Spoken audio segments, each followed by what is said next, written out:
What's up, you stupendous, slacking suck faces, sapping the life away from this American democracy? It's election day. I'm recording this intro on motherfucking election day. And, I don't know what the fuck's gonna happen, but apparently, if you listen to the interweb, it doesn't really matter who wins. We're all fucking doomed! If Trump wins, we're gonna turn into some, authoritarian, autocratic, military state, and the Trumps are gonna run the White House for the next 30 years, and freedom will be ruined. Or you could vote for Biden, and we're gonna slide the slippery slope down into the communist hellhole that has become Venezuela, and America will be ruined as well, right? Fuck if I know. Look, I'm the last person you should listen to when it comes to politics. I don't know shit for fuck. I'm barely paying it. I don't even know my own kids' damn birthdays, let alone the policies of some old dude that's apparently the leader of a party. Why? All I know is since I've been a kid, every old man has been bitching about the fact that we have two terrible choices every 4 years. And now I'm an old man and I'm like, yeah, we have two terrible choices. It's been like this since I could understand English words coming out of people's mouths. So I'm just going to drink and record podcasts. I don't really care what happens. I probably should care, but I'm too stupid to know anything what's going on. Therefore, I should not have an opinion. And that's my biggest complaint is I am fully aware that I have no business sharing my political opinion because it is not informed in the slightest. Yes, I listen to conversations, I read articles that people send me, I listen to different talking heads, both on the left and the right, and I kind of get a little bit of information through osmosis here and there, but I'm fully aware that I have no business putting forth a political opinion with any sort of confidence. And that is my gripe with all you heathen, you overconfident motherfuckers going around yelling on social media like you actually know what you're talking about. Look, I know you're just regurgitating the shit you heard from Ben Shapiro or Walter Cronkite, or whoever the fuck you're listening to, Fox News, CNN. I see what you're doing. You're just always sharing articles and headlines that agree with your bias. I know you probably didn't read that article. I know I didn't read that article. That's why I'm not sharing it.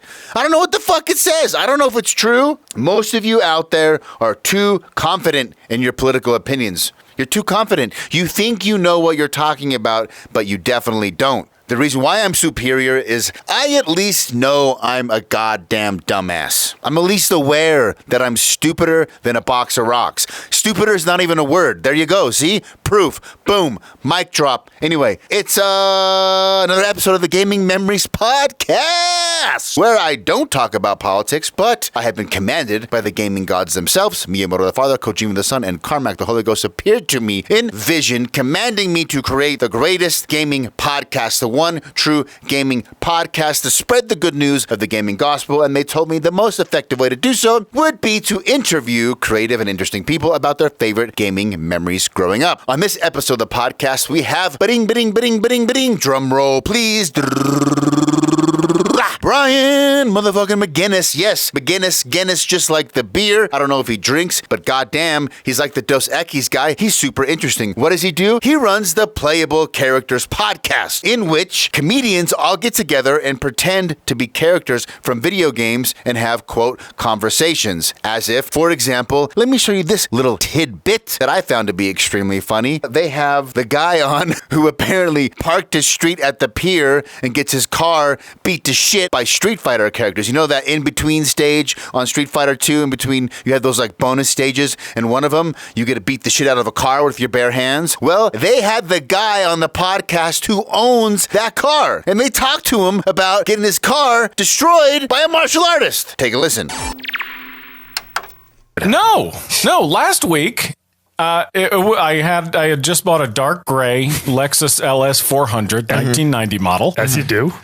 As I want to do these days. Yeah. And there's this fat sumo guy. Oh my God. Just awesome. crushing my car. He crushed the roof of the car. And as he's doing it, get this. What? Some guy yells, "Perfect!" Brian is a legit badass. I had a fantastic time. He also does stand-up. He does voiceover work for TVs and movies and some games. The dude is balls deep. He's been doing stand-up for like 15 years. Fantastic time. We nerd out about all of his favorite games growing up. We have some overlap. And at the end, we kind of talk about the state of the industry, the next gen, what we're excited about, what we're not excited about, what we think Sony and Microsoft and Nintendo are doing right, what we think they're doing wrong. And we just all around shoot the shit and have a good time and talk about his favorite gaming memories growing up. You guys know the drill. Like, share, comment. I will put all the applicable links to his stuff in the podcast description. Check him out. Brian McGuiness, Playable Character Podcast. You can find it at Playable Character Pod or Playable Character on all your favorite streaming platforms, social media platforms, etc., etc. Give him a like, give him a follow, and always remember to share the good news of the gaming gospel, because the gods will bless thee. They will open up the windows of heaven and pour out blessings so great there shall not be enough room to receive them. I say these things in the name of Miyamoto the Father, Kojima the Son, and Carmack the Holy Ghost. Amen, and enjoy the show.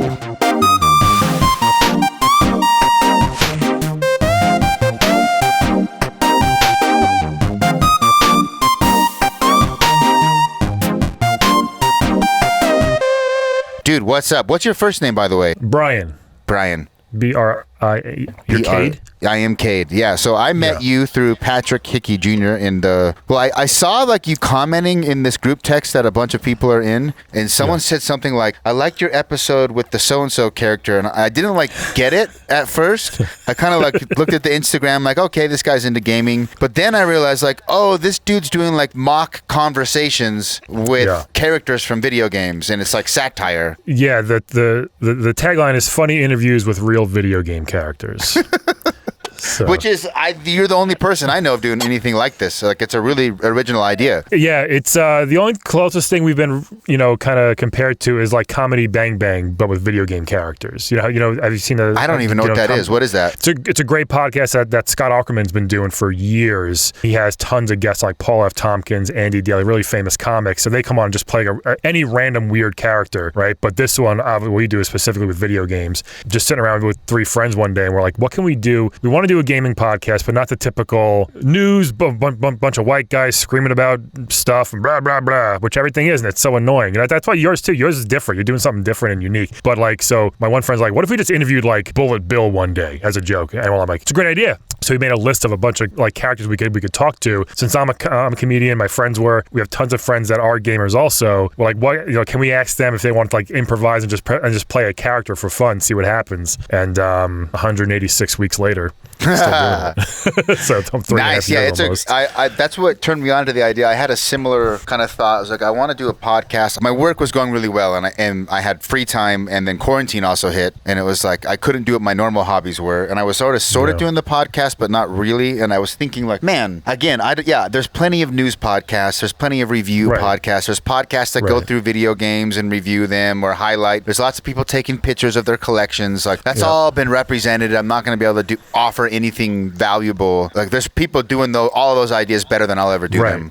Exactly. But, I thought like, well, why is gaming such a big deal to me? I'm like, that's because I have all these like really good memories. Like, and I bet like that's what everyone has. I want to get to know people and just ask them about their favorite games growing up, which sometimes they're gamers. I've had producers on. I've had martial art. What I like about it is you don't have to be a gamer to like games. But other podcasters are great because you know how to record and you know how to talk. So it makes it way easier. Yeah. And we have a lot of people who like the podcast that aren't gamers. They're just like, because they remember Miss Pac-Man. So they're like, and we have, we had her on once, obviously. So it's like, oh my God, that was so funny. And they kind of listen every now and then because they just get it. You don't have to really know the game that much. We've even had guests on, like some of my favorite episodes are guests who aren't really gamers, but they're just hilarious comics or great improvisers, and they come on and just create this character that's so funny, even if they don't really know the game at all. They'll just kind of go off like the weirder it gets, the better for us because it's all improvised. Nothing's really. I have no notes before I go in. It's just all see where the conversation goes. Do you guys all do stand up? Yeah. Nice. Yeah. You're located in New York, right? Yeah. Nice. Pretty much every guest we've had on is a comic or actor, comic or improviser or something like that. Sweet. Yeah. Where can people find? Can they find any of your sets online? My stuff, yeah. You can just. I don't put too much. I haven't put too much on now. There's a couple things on like my usual clips that I send out to bookers and things. This is Brian McGuiness. You can find me on YouTube and everything. Or Brian McGuiness. Yeah, MC, just like the beer, Guinness. And then my Twitter and stuff is at Laugh at Brian. All my stuff's on there too. A lot of everything. So there's another Brian McGuiness. A daft-looking man. He worked on X-Men and Arthur. Some sort of. Or is that you? Yeah, no, that wasn't me. That was not me. There's like a serious actor, Brian McGuiness, and then there's me. We've had some IMDb credits switch sometimes. Like were you in Until Dawn? Yeah. I did a voice in. I did actually 3 voices in Until Dawn. Wait, you're a voice actor for games too? Yeah. Nice. Mostly TV and radio commercials, but I've done a game or 2 as well. Oh, that's what you meant. Yeah. I thought when you mentioned you had been doing commercials, you were like engineering or like no, you're the talent. Yeah, I'm currently I'm the Robitussin bear. Have you seen the bear that pops in the lady's window and gives her some Robitussin? That's me. What? That's been playing for a couple of years. If you Google Robitussin bear. Robitussin bear. I think I have seen that commercial. Yeah, it's been playing for the past 3 years. It's a fun spot. Oh, I might have to put this in like a highlight or something. Do you guys want to talk to the bear that gives people drugs? The fairy bear?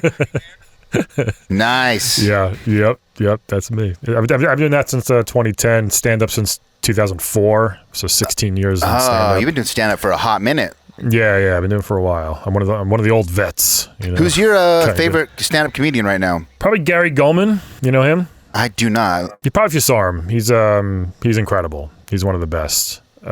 Super funny. He just had an HBO special last year come out about his whole thing with depression that was super personal and super funny at the same time. He's awesome. Yeah, doing it for a while as well. Gary Oldman? Gulman, Gulman, not Gary Oldman the actor. Okay. Gary Gulman. Gulman. I was gonna say okay.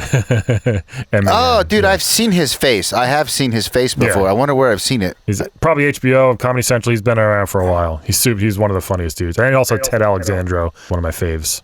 What got you into stand-up? I don't know, man. I always wanted to. I always watched stand-up growing up. I loved it. I thought it was such a fun thing to like. I never watched scary movies or serious movies. I always watched comedies, and I loved watching like VH1 stand-up spotlight like back in the day, and just seeing these raw and real funny comics. And I never thought I would do it, and it wasn't until I was 24 that I decided to actually try it once. And then you do it once, it went kind of okay, and you kind of hooked ever since.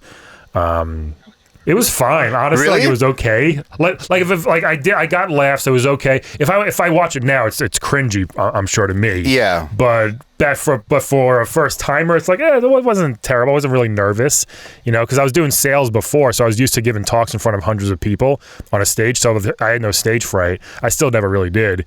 You got like those butterflies, of course, but you don't get. I was never really nervous on stage, so that kind of helped with that. But there's not much stand-up going on now, obviously, because of COVID. But once it gets back, I'm excited. I do kind of miss it, but it's nice having the break as well to not have to worry about getting out there. And you're the second comedian I've had on. I haven't had a lot of comedians on. I didn't even know you were a comedian. I just knew you guys did this like satire show about. That's awesome. So now I've had 2 comedians on. Who's the other one?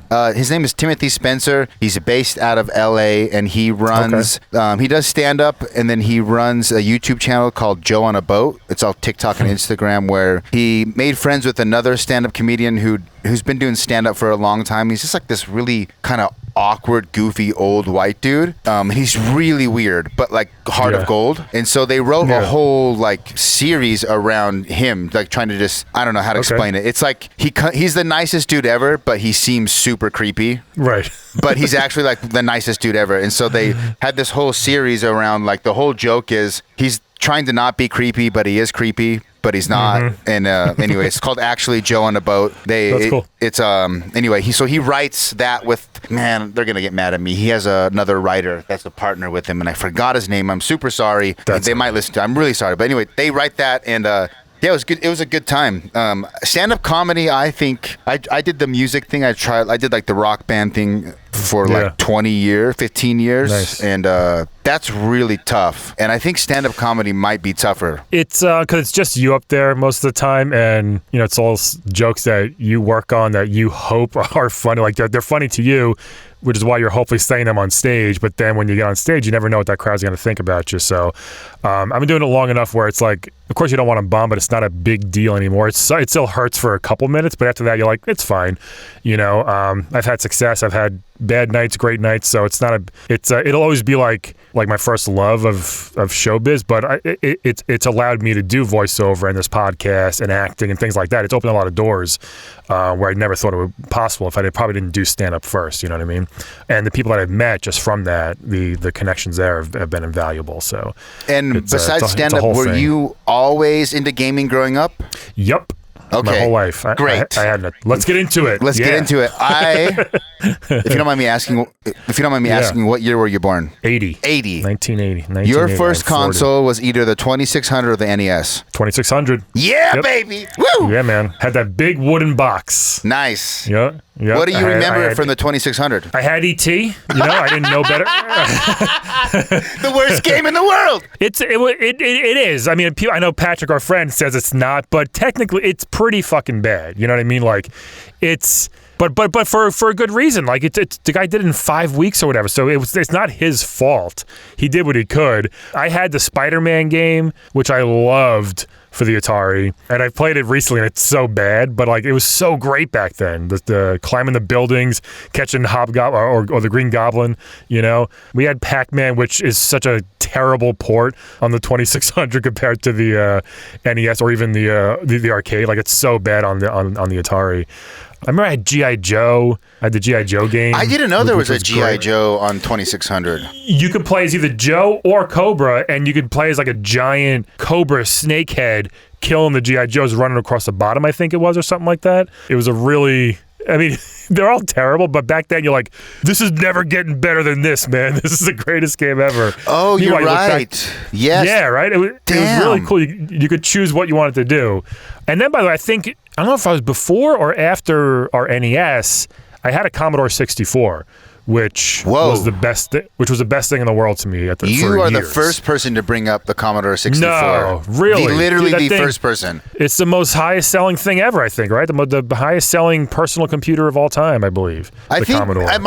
People might have had them, but I've unintentionally focused on consoles, and sometimes but the Commodore, that was a big deal. I spent so much time on that thing. I remember the different colored floppy disks you can get, and everything. I had a G.I. Joe game for that too. That was fun. And but yeah, it was. And I got the mini Commodore recently, and it's not, the games aren't that great. Like hindsight is everything. You're like, oh man, it seems like it's great, but like they're fun for a couple minutes. I feel like you can go back to like the Turbo Graphics, the NES, and maybe some 2600 games, but usually pre-NES, like for some reason those games don't hold up well for the most part. Yeah, and people who are like, these are great, like they're not great anymore, and they were great for their time. You can still love games and say, Donkey Kong for Atari sucks. It's just not that good. Oh, did you play? I didn't realize California Games was on the Commodore 64 as well. Probably my most played game ever. Yes, on Commodore. I know. I didn't play it on. I played it on NES, but I played much. It's not good on the NES. It's not good on Nintendo. It's so much better on the Commodore. Is it really? I remember. Yeah. I should try it because I only played on the NES. Oh man, it could have been the actual joystick, which had like the flight. Like the airplane, stick type thing, like one of those controllers that the Commodores had. That's probably why it was pretty good to do, like the skateboarding one and things like that. But that was a really super fun game. We had the surfer guy from the game on my podcast a few months ago. The surfer from. Yeah, I was gonna say, what's your favorite? What's your least favorite and most favorite game on California Games? Stupid ads, come on. Let's see. I'm the BMX. No, you know what? Actually, I think they called it foot bagging. The foot bag, hacky sack. Hacky sack. And Yeah, and then I think there it is. I still remember how to do like half those moves, man. They were so much fun. I think was there a rollerblading or a roller skating one? I think on this. That wasn't that. Yeah, here we go. Because you'd fall a lot. Yes, the rollerblading one was tough, and then it was hard. I hated my least favorite was like the disc throw. My favorite, because it was hard to aim that thing, man. My favorite was surfing by far. Surfing's great. Yeah, I was always just trying to like land a 360. That was my goal. Right? That's all you did. Yeah. Yeah, that was fun, man. It was Damn. Like it's simple idea for a game, but man, it worked, and they did a really good job with it. For back then, it was great. Loved Cal, and I had world games, winter games, summer games, all that stuff. Did they have Skate or Die on the Commodore 64? Maybe I didn't have it, but it might have been. I don't know if it was on there. So you sound like you had a lot in a row. Your first console was 26. Do you have brothers and sisters? 2 older brothers. 2 older brothers. So you're the youngest. You got beat up a bunch, probably. Yeah. I stuck to myself. But now you're the toughest one. The youngest is always the toughest because he gets beat up. I'm the biggest one, so it helps. That's all that matters. So you had a 2600, and then you got a Commodore, or then you got an NES next. I forget if he was either the Commodore or NES. I got the NES in '88, so I was 8 years old. Commodore we might have had that too. I'm trying to think. We just kind of needed it for because it was new. Word processor. You can print stuff. My mom liked to print things on the Print Shop disc. Remember Print Shop? That was like the printing thing. You make like big banners and everything. It had like 4 fonts. That's it. So we did that a lot. But then the NES got, I think the Commodore was first, to be honest. And then when we got the NES, it's like, all right, this is a game changer. This is everything. What do you remember from the NES? Just remember before we got it, I remember going to our family friend's house, my brother's friend really, and watching my brother and his friends play, and them not letting me play it. They were playing Mario. I couldn't play it because I was younger, and then just dying to play it one day. And we finally got one. I probably played it at a friend's house a couple times before we got it. I just remember Mario. I remember the Turtles game. I remember. I'm trying to think what else. It was Duck Hunt. I had like 60, 70 Nintendo games by the time I eventually traded them all in. I remember beating Battletoads without Game Genie on Thanksgiving morning. What? Or Thanksgiving. No, you're a liar. It was Thanksgiving evening. I'm one of the few that's done it. I'm not a speedrunner, but I did it. I played that game 1 billion times. So I got really good at it. And I remember it was Thanksgiving. I'm at my cousin's house. We're playing it. I'm getting really close. And they're screaming, dinner's ready. Come on, turn it off. I'm like, no, not yet. I'm at the Dark Queen, the Evil Queen, whatever her name is. And I finally beat it without Game Genie. It was one of the best days of my life, still to this day. That is, for those people who don't know, they don't get it, that is legit impressive. Beating Battletoads is impressive. That third level is a breeze. People joke that the speed tunnel is the hardest level. It's not even close, man. Well, once you memorize it, it's not bad. Right. But yeah. The sewer level, the surfer, the later levels are so much harder even. Yes, I understand the speed tunnel is pretty tricky at first. But, man, if you can't even get that, you have no shot at the other levels. I think the third level is legendary because that's the first difficulty spike you encounter. The first 2 levels are kind of straightforward. You can get through them. Right. Then all of a sudden, the speed bike level there's really I don't care how good you are. There's no warning. There's no warning. There's no warning, and you can't with skills beat that level first try. That is a trial and error memorization level. I did it. I played it a few months ago. It's actually I put a clip on my Instagram. I put it on my RetroPie. I played it and I beat it the first try. I was recording it. I was like, no big deal. I still got it, You should post that. I do kind of have that. I still have that memorized back when I'm fucking 10, 11 years old. Well, dude, how many repetitions do you think you did a Battletoads to beat it? I mean, hundreds. Yeah, I played it all the time. And you know why it was impressive? Because the Game Genie codes that eventually came with that, they weren't even that good. It was just like 1 extra life. It wasn't like unlimited lives. It wasn't unlimited energy, invincible, nothing. It was like get an extra fly or something like that. Get some energy. But it wasn't anything good. So I was like, there's no point to use Game Genie. I'll just try to beat it hardcore mode. And it was very exciting when I did.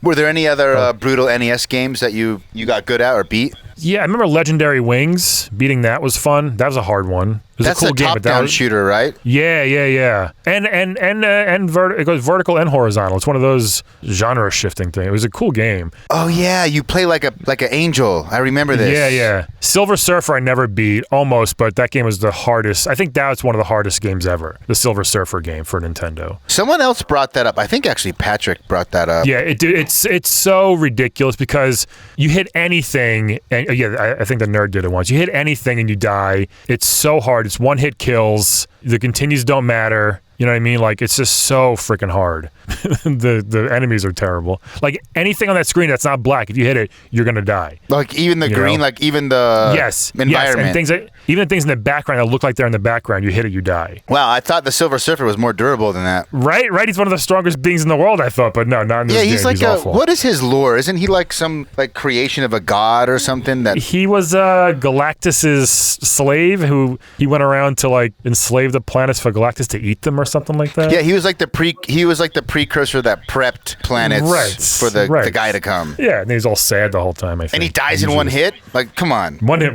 That doesn't make sense. I know. But I remember Mario. Yeah, I played the shit out of Mario games, obviously. I could beat Mario 3 with my eyes closed, like most people, I think, at this point. Mario 1, same thing. I never beat Mario 3. I'd always get to, like, the airship world, and it was, like, one particular level on that airship world. I just couldn't beat it. I had a trick. I had a trick for those. So I would wait till I get to World 3-1 or 3-2. I'd get the frog suit and the P-Wing, like the unlimited P-Wing that lets you fly the whole time. So I would use the frog on one of the water ships in World 8, so I can swim underneath the entire time because it was hard. Oh. Then I would use a cloud to skip one of the tanks, one of the tank boards, and use the P-Wing to fly above the whole entire, like one of the flying ship ones. And then I'd be at Bowser, and boom, no problem. So you basically, okay. So you could skip basically 3 ships. Yeah, I just played through the entire thing on Mario All-Stars on the Switch the other day, and most people warp, through Mario 3. There's some really good levels in that game, that like World 4, 5, and 6, and 7. They're really fun, and I hardly play them because it's so much fun to warp. Yeah, but I played it straight through, and I'm like, man, there's some creative levels in that game. I can't decide if I like Mario. I mean, I know Mario's super legendary. Everyone talks about Mario, but it used to be SNES Mario. Yep. That was my favorite Mario, but then I've been going back and playing Mario 64 on emulators, especially not emulators. Now the native PC, I don't know if the PC port was like the unofficial, like hackers basically ported Mario 64 natively to the PC. So if you can find the link, which you can find, it's not that hard to find. It breaks the whole game open. Yeah, and they just released it anyway on that 3D All-Stars package on the Switch too. I never really loved Mario 64. I know it's good and people love it. Yeah, it was, I don't know why. On the 64, I was mostly playing the wrestling games, like constantly. I loved playing the WCW games, like Revenge, and they were so much fun. And me and my friends would come over. We just play it all day, those wrestling games. I had a bunch of games too, but those were the ones I just got, man, I played them for hours and hours and hours. So you phased out. Did you play the Mario on SNES? Did you have a Super Nintendo? Yes. Yep. Is that what you got after? Is there anything left on NES you can remember before we hop on up? DuckTales, Chippendale, Rescue Rangers. Chippendale. I just beat that, actually. I need to edit the videos together. It's a game, so I've been trying to do this thing where I go back and beat games that I couldn't beat as a kid, to like get my power back. The Turtles was one, NES Turtles, which I haven't beaten yet. That's super hard. It's hard, man. You gotta get the scrolls. Yes. You gotta get them scrolls. Yep. But I did beat Chippendale. Actually wasn't that hard. I'm like, after I beat it, I thought, why couldn't I beat this as a kid? It wasn't that hard. You're scared of big giant robot cats or whatever it was. Yeah, but that game was good. That game was really good. Good music. It looked good, for NES at the time. You could pick stuff up and throw it. What's that? It was the first game I remembered, like a side-scrolling game where you could pick things up and throw them. Yeah. It was great. Yeah. The game that I loved that's terrible, I don't know why I liked it, just because I love the movie so much, was Who Framed Roger Rabbit. I didn't even know there was an NES game for that. Oh, garbage game. It's really bad. But I played it all the time. And like it had one of those games, like the password was like 5,000 words, 5,000 letters long. So you had to write it down on like a whole sheet of paper. Yeah, so it was top down. It was like GTA style. You had to go around buildings like this. You had to find clues. It was just, it made no sense. Like there was nothing to tell you how to do this or how to do that. Yeah. It was really bad. That reminds me a little bit of there's like the Simpsons game, like Bart versus the Aliens or something along those lines. Bart versus Space Mutants. Yeah, I played the shit out of that too. There was no context of like what to do or how to do it. It was just wandering around That's a great example of like the first level being so hard that nobody got to the second level because you had to spray paint all those things red or purple or something like that. Yeah, and like there were things that you had no idea how to find them or how to hit them with just your spray can. You had to like throw a cherry cherry bomb somewhere and do this and do that, but no one told you how to do it. And like back then, man, you had to just figure it out over and over again. Yeah, there you go. Look at that. Yeah, I don't shit. even think I beat the first level until I guess a kid. It's hard, man. It was the Simpsons games are actually all pretty hard. Even the ones on Super Nintendo, they're really hard. They're great, the later ones, the Super Nintendo games, but man, it's just like virtual Bart Saves the World or something like that, but they're just hard. The only one I've played that I thought, well, the arcade beat 'em up game was awesome. Excellent, yeah. And then Hit and Run was the only other Simpsons game I've played that I liked. I was a big arcade kid too, all the time. Dude, what do you remember from the arcades at this time? What's that? What do you remember from the arcades at this time? That's a dying. That's an experience no kids get anymore. It's almost sad. I know. Like we have a couple barcades out here in New York, which are cool. Like it's like bars plus they have a ton of arcades around. Final Fight, Narc, and Turtles were my 3 go-tos. I'll play anything, but I'd probably put hundreds of dollars into that, plus NBA Jam, of course. Just hundreds of dollars in quarters into those 4 arcades right there. I played a lot of NBA Jam because loved it. I was bitter about the Jazz losing twice to the Bulls. Like we took them to Game 7 twice, so I'd always play Utah Jazz and try to beat the Bulls and just live my fantasy that Michael Jordan didn't ruin my childhood. Yeah. You'll probably like this then. I literally named my daughter Penny after Penny Hardaway. Wow. Yep. My wife let me do it. He's my favorite player. I'm obsessed with Penny Hardaway. So my little girl's name is Penny because of that. So I noticed. I always use Penny in Jam. I noticed you. I figured you were in sports. It looked like on your little booth you have like sports teams blankets. This is a Giants blanket hanging for sound noise for ambiance. Can you be from New York and not be into sports? It's probably hard, But that like me too. I love games, and I'm also I also equally love sports. Like I think not many people are obsessed with both. I think I'm a big Knicks and Giants fan, so it's been a rough couple decades for the most part overall. But I have more faith in the Giants. The Knicks are a fucking mess. But I don't like college sports though because we have too many pro teams here. I think like no one really cares about the college. Yeah, you guys are saturated teams. With pro teams. We have 2 or 3 pro teams in everywhere, every sport. So, college sports is big here because all we have is the Jazz. Yeah, and we do have Real Salt Lake, which is like the pro soccer team, and then but college football is massive here. Right, yeah. NBA Jam, man, they don't make them like that anymore. No, it's so good. There so was like an NBA Jam like remake or something that I remember. They did a remake a bunch of years ago. It was on PS3 even I got, and then recently NBA 2K Playgrounds. That's what I'm probably thinking of. Yeah, and it's actually it's as close as you can get to Jam. People hate it because it's 2K, but if you play the game, it's actually I have both of them. It's a pretty decent game. There's some fun power ups and cool things you could do, but it's the exact same format as Jam. You pick it's 2-on-2. It's got legends. It's got current players. That's what I like about it. We can kind of mix them up. I can have Steph Curry and Penny Hardaway on the same team or something like that. And it looks cool. It's definitely an upgraded type of thing. It's got crazy dunks. Yeah, this looks fun. Yeah, it's cool. They have kind of like a cartoony proportion to all the characters. Right. Yeah. Right. Yeah, it plays good. It's on different courts, like a boardwalk and things like that. So. Yeah, there was an era where it doesn't. I don't know what happened. Maybe you have more insight to this. There was an era, like especially in arcades, where there was the arcadified version of all sports games. You had NFL Blitz, NBA Jam, Wayne Gretzky hockey, like Mutant League football, and all that stuff just died. Yeah, I think Jam got so popular. It was hard to do that again. It was hard for someone else to make something like that. It could be so. Like you had Arch Rivals, which was one of the early Nintendo arcade and Nintendo Jam. That was before Jam, I think. Actually, Arch Rivals on Nintendo. There was like a Larry Bird basketball or something on NES. Yeah, a lot of those guys had their own, Barkley Shut Up and Jam was on Super Nintendo.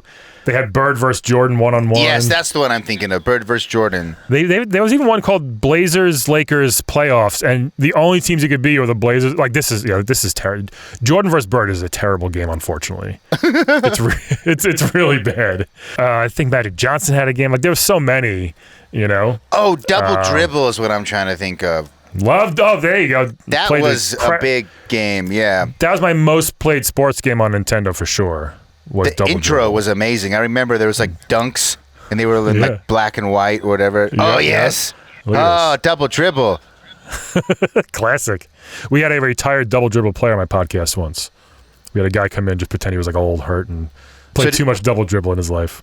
Did you go from NES to Super Nintendo or anything else in between? Yep. Went to that. Still played both, but for Super, it was a lot of Turtles in Time, Mario World, Spider-Man Maximum Carnage. Remember playing That's a and good Final game Fight. that no one's brought up before. Yeah. That was like for those who don't know, Maximum Carnage is like a side scroller beat 'em up like Final Fight, Streets of Rage, but it has Spider-Man Carnage, Venom. and Carnage is terrifying. It was awesome. Yeah.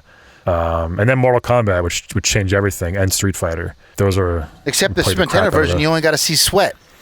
I know, but you know what? It didn't matter. It was still fun, I thought. But, I was a Sega Genesis kid, and so I was always looking for excuses to say the Super Nintendo sucked. Even though secretly I coveted one because my friends had some super awesome games that I didn't have. But Mortal Kombat was one where I could say, hey, at least I have blood on my version. You got that. But you had the 3-button controller. You had the 6-button controller for Mortal Kombat, true. right? And I think, look, it depends on, I think Sega was sold more in Europe, the Genesis, or Mega Drive, I guess, in Genesis. In Europe, it's called Mega Drive. But I think the Super overall, at the end of the day, is a better system, better games. That's, I think, my all-time favorite. Even when I go back now on either my RetroPie or my modded, SNES Classic, like that I put all the extra games in. Like there's some games I'm like, I could just play this for hours now. There's some cool stuff on here, That brings back a lot of memories because I put a lot of time into the Super Nintendo. Did you have any exposure to Genesis games, like a friend who had one? Yeah. I had plenty. That's why I never really got it. I got one because I had a bunch of friends that had the Genesis. So Sonic and, Toe Jam and Earl was one of my favorite games. I was always very jealous I didn't have that just for that game, So when they came back, I backed the Kickstarter pretty high level because I wanted to get all the goodies when the new Toe Jam and Earl came out a couple years ago. I learned a cool fact about them actually from Patrick's book. I think it's his first book. That game's inspired by an acid trip. Probably. Which makes 100%. Now you're like, that makes 100% sense. That's a fun, stupid, silly, no pressure type of game. It's just you're just having fun. And the remake is like the exact same game, just looks nicer. I wish there was a little bit more to it, but it's still a fun game. It's in my memory. I mean, it's probably not the very first, but in my memory, it's the first like roguelite, like randomly generated levels. Yeah. Like I can't think of a game that used that format prior. I'm sure there is one, but for me, it was the first time I ran across because I remember being so confused. I would die and start over and be like, the level's not. You're so used to memorization as part of your tactics, and you're like, what's going on? The game keeps changing, and I didn't even understand how that was possible, and it was a big deal for me. Yeah, definitely. Yeah, so I never got a Genesis. I had a friend Jack who had his dad's a dentist, so they had every system. He had a TurboGrafx even when nobody had one, So I remember playing Bonk at his house, and I don't think he had a Neo Geo, but he had literally everything first. So with stuff I didn't have, I could just go there and play. But my parents were good. They, I had most of the stuff I wanted, which is nice. I guess you can say. Did you simultaneously, along with the C64, have new PCs and PC games to play, or were you console only at this time? Console only. I didn't get a PC until I want to say 94, 95. I think mainly for like school and stuff like that, so the family can have some fun stuff. And then once I got that and realized, because I used to go to my friend's house and play Space Quest all the time and King's Quest and things like that, I'm like, oh, we can do this now too? So I used to love those Roger Wilco games, those Sierra games on the PC.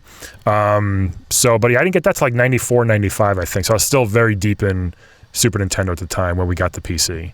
What's your favorite Super Nintendo game? Or most hours. Sorry, go ahead. Yeah, probably Turtles in Time, or probably Street Fighter 2, to be honest, for as far as most hours. But I just played that all the time with friends, I mean, also by myself. Just wanted to beat Bison with every character type of thing. So yeah, I just love Turtles in Time. If I didn't know what to play, it would be Turtles in Time. Turtles in Time. I don't know if I ever played I definitely played the arcade version, but I don't. It's a very, very How was worthy the SNES port? Very worthy port. It's great. The Genesis one, Hyperstone Heist, was a little different. It had I think it had 1 or 2 different levels, but the Super Nintendo one is as close as you can get to an arcade port. Super fun, same levels, they didn't cut anything, same voicing and everything, animations. So yeah, really, really good. I did recently play a ROM hack for Streets of Rage 2 where you can use the Turtles in Time sprites. Me too. It's awesome. That's badass. Yeah. It's great. I love it. I'm a huge Turtle fan. Just my whole life I've been. I also do this very stupid web series called Brian Reviews All the Turtles. I have like 117 figures from my childhood still in the box. So I've been reviewing every single figure. Oh. They're just like a minute or two long each. They're very stupid reviews, but I have them up to like episode 76 right now, so I'm almost done. But it's been when quarantine started, I'm like, what can I do to keep myself busy since I'm trapped home all day? So I started doing this, and it's very stupid and fun. I was way into Turtles. We can. They're the best, man. They're the best. That was like Turtles was my religion. Same. As a kid. Yeah. Okay, so I got my mom had like my whole chest full of turtle toys, and she got rid of them, and we had this like it was a sad thing. But I'm trying to remember. So I had a few that, because you're obviously educated in this sphere. I had this like hockey set where they had skates, and then they would have like water tanks on their back, and you'd squeeze the water and they would shoot water out. What were those? I can't find them. I literally just did that episode. One was Slapshot Leo, that one where you could twist his body, push a button, and he swings his stick. That one. Yes. And it had like That's it. And they had Spike and Volley Don, and like Beach Bum and Mike, and you could fill their back with water and squirt water at them. Yes. I had those, man. So what was so fun doing this series is that like the first like 60 episodes were like the Turtles and like all the weird Mondo Gecko and King Lionheart and Rockstar, all the other guys, right? But now the final, I have like 50 something figures left. It's just the 4 Turtles and all their weird costumes, like the Slapshot Leo. There's one that's kind of like Leo as like a little party fuckboy. It's the weirdest figure I've ever had. But so that's coming out next week. But it's such a weird figure. Like they just did anything. Like there was no standards. Like let's just do Bebop as a Nazi. That's literally one of the figures, Wait, no. I swear to God, it's called Private Porknose Bebop, and he looks like a Nazi. And there's Dimwit Doughboy Rocksteady as well. Let's see. There.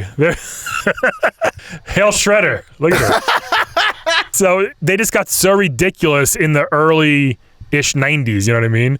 Like 91, 92, 93, they just didn't care anymore. They just kept, they churned these things out so fast. And I had my mom, God bless her, my parents bought me every single figure pretty much. And I still have 98% of them. I bought a few on eBay that I lost or broke. I had this one. I had this Metalhead. Yeah. Metalhead is prominent in the current IDW comic book series, by the way. So I was going to ask, I was going to lead me to my next question. With your Turtles, you're not like your collection of figurines doesn't include all of the new iterations of Turtles, or are you going through all of them? No, all the ones that I have. So I stopped when I was 12, I guess. So 92-ish, maybe a couple from 93. But yeah, it's all the original awesome badass stuff.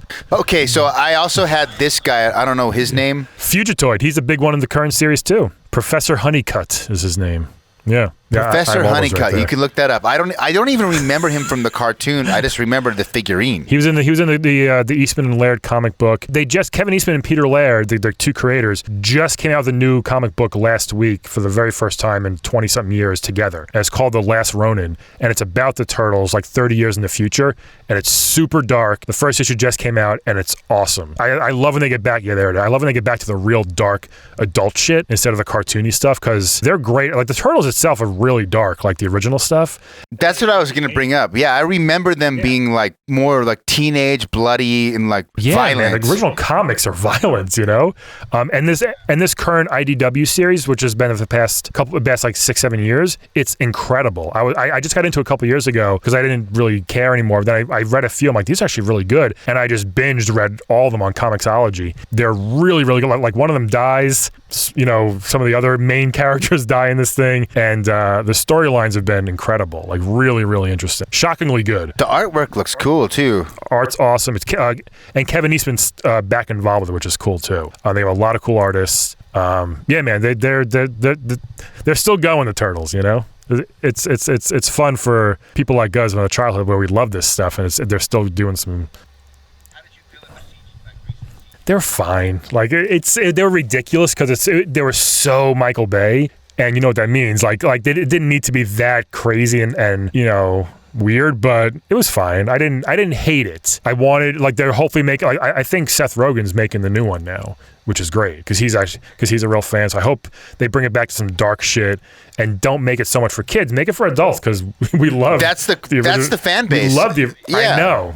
We love the original. We're obsessed with them, some of us would say. I had a good friend who has also been on the podcast, Kelton Cram. He designed Raphael, his armor. He's a concept artist for like Hollywood. Yeah. And he was talking about how much Michael Bay moved, ruined shit, basically. Yeah, I heard it was just like, it was supposed to be this, then all of a sudden it was completely that. But in the second one, I thought Krang was awesome. Shredder, they obviously should have done a way better job with that. I thought Krang was actually cool. Yeah, he was cool, and that's Brad Garrett as the voice of Krang, by the way. But I think Bebop and Rocksteady they got pretty good. They're big, crazy Bulls in China Shop type of characters, very dumb, but they'll just do anything. I thought they did a good job with that. But there's so many characters. You're like, can they do more? Like, I want them to do every villain, there's a lot to pull friend. From. There's so many things. So hopefully they do some really cool shit soon and do some more. Whether it's animated or not, who cares? The scene in the first movie, I'm pretty sure my memory's a little. It's the first movie, like when what's her face? Not April. It is April, but it's the brown hair. I think that might in all the Michael Bay movies. Megan Fox. Megan Fox is like in the subway and the lights go out and the turtles are picking off people from the shadows. Yeah. And it's like kind of the beginning of the first movie. Right. When April goes in the subway. I got chills and I was like, oh, they're going to make turtles like badass. And so I got all this euphoria, like, oh my God, they're going to do everything I wanted. And then it turned a different direction. Yeah. And so I had you were more like, yeah, they were okay. I think I would feel that way if I didn't. I felt like almost like a dick teased me. Like I thought they were going to go one direction and then they went super wacky Michael Bay.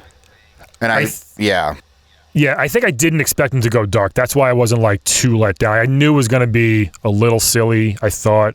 I thought the second one was a little better. The first one, when I left the theater, my wife, who hates them, I was just like, it was fine. Like I was like, she's like, did you like it? I'm like, I wasn't. Like I won't see it, it was fine. Like I didn't hate it like some people. I didn't love it, of course, but hey, more turtle stuff, why not?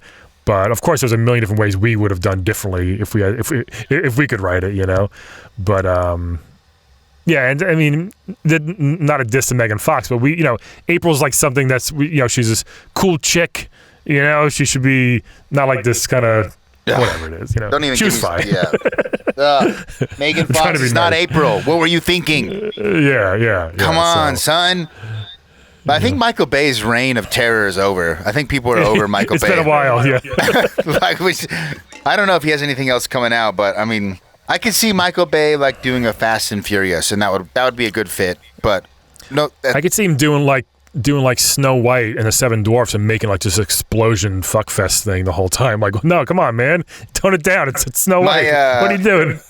There's another friend that was my first guest. He's a stuntman for Hollywood, and awesome. He was. I forget which Michael Bay film it was, but he's also notorious for spur of the moment stunts. Yeah, and and then not keeping things anyway. The story he told me was.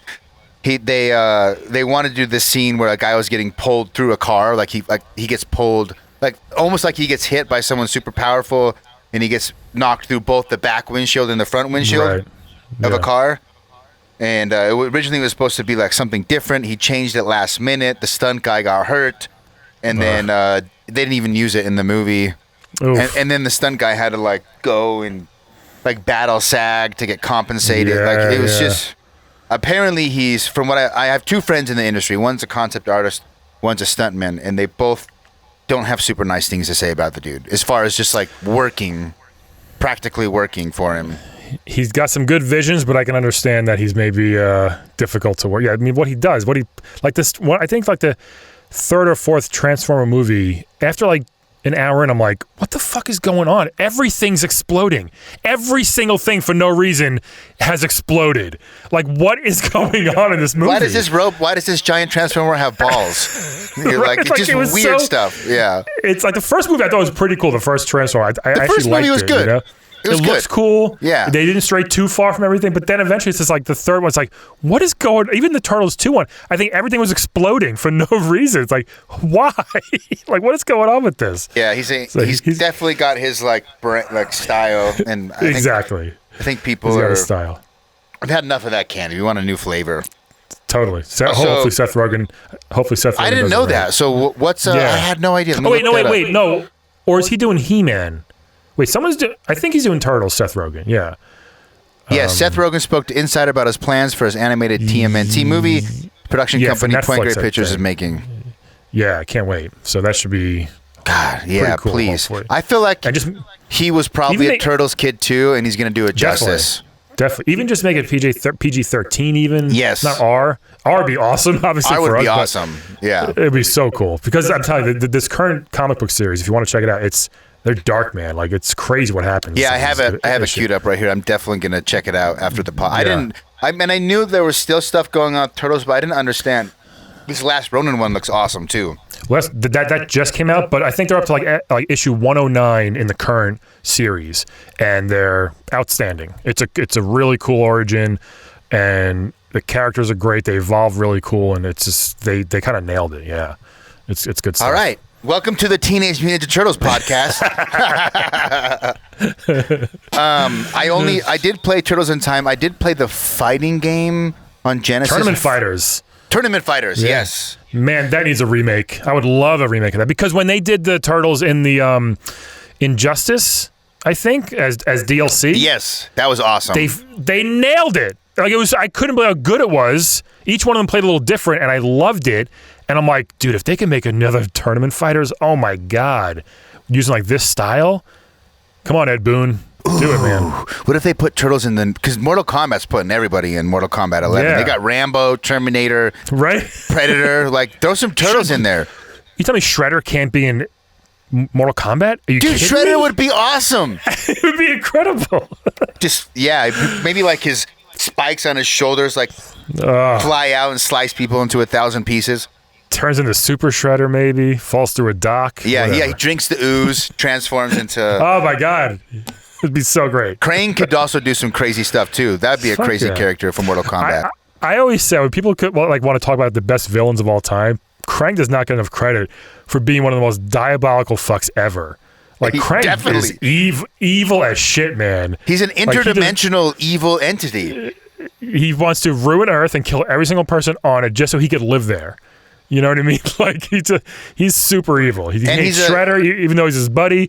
Like, yeah, he doesn't get enough credit for being like one of those diabolical beings of all time. And he's a giant brain in a giant robot. I mean, what that he built? Yeah. Especially at the time in the 90s, that like the idea of like a suspended brain in some sort of animated that blew my mind as a kid. And the idea of like dimensions and sci-fi, I was getting into sci-fi. The idea that he came from a different dimension. I remember that being like, wait, what? What are dimensions? So, yeah, it was formative. One spoiler for the comic book series, if I can do it. The way he dies in the comic book, Leatherhead eats him. Metalhead? The big alligator. Leatherhead, the big alligator guy. Eats Krang? Just swallows him whole. It's awesome because he ruined a lot of stuff. Krang, he messed up like everybody's life. Leatherhead got so mad and just fucking ate him. It was like episode or issue like 75 or something. Yeah, there he goes. Look at that. Wow. It was pretty badass. Yeah. That was a couple years ago. So dude, the artwork on this is so sick. It's great. Yeah. Wow. Yeah, I'm gonna have to check that out. So do you have them like physical or digital? Both. Well, I caught up. I bought like the trade paperbacks. You can buy them usually digital for like 80% cheaper online versus buying a physical one. So I read a few, then I just bought a whole bunch of them to catch up, and then I bought a lot of them from like 70 to 100 physical, and then I'm just gonna buy them digital now. It's just easier, you know. But did you play the Game Boy Follow the Foot Clan? Oh, shit. I had a Game Boy too. My bad. Yeah. I had all those Turtle ones. Though they kind of hold up. That first one, the first Turtle Game Boy game is pretty good. I just beat Follow the Foot Clan like 2 weeks ago. Yeah, man. First of all, it was decent. That box art's, I love it. The box art's great. It's one of my favorite Turtle pictures. It's not terrible. It holds up a little bit. I like it. Yeah, it was decent. It was like for what they could do, I think that's all they could do, you know? And yes. It wasn't that bad. And what stood out to me the most was the sound. The sound effects and the soundtrack was like, man, this holds up really, really well. Yeah. I played on my RetroPie about a year ago. I'm like, this is still pretty good. I'm having fun with this. I got to figure, so I play all my games on the PC, like retro games on the emulator, but I'm trying to figure out, my kids are just getting old enough. And I got a new TV and put the old TV in their toy room. And I'm like, I need to buy something like durable that I can mod and they can have. So would you you said you had a SNES Mini that you modded. What would you recommend for like something I can get my kids that's like they can have a controller, a good UI that's not because I have a RGB 350 whatever. Yeah, that's a handheld, right? It's a handheld and it's too complicated for them to like navigate and find games. Just get the NES Classic and mod that because that can fit every Nintendo game on every NES game on it, all 700 plus games on it. The SNES can only fit like 150, I think, because of the space. But the Mini NES is super easy to mod. The Mini Genesis is crazy easy to mod too. There's a guy ETA Prime on YouTube. I do all my tutorials through him. ETA Prime, he's awesome. He's very easy. He tells you exactly what to do and how to do it. I saw someone post a video of a PS1 Classic that had like NES Genesis Super. Yeah, I have that too. I didn't mod that yet. I will because it was a little harder. I didn't have time to do that. I do want to eventually. But the NES Classic is great because you can start your kids on all the old classics. Yeah. You know? There's plenty of garbage, obviously, but there's some good ones too in there. I have to do that. I'm trying to think of Christmas is coming up. Like I want to get them. Do that, yeah, or just actually build a RetroPie, which I did from scratch. It's crazy easy. I couldn't believe how easy it was. That's on the Raspberry Pi.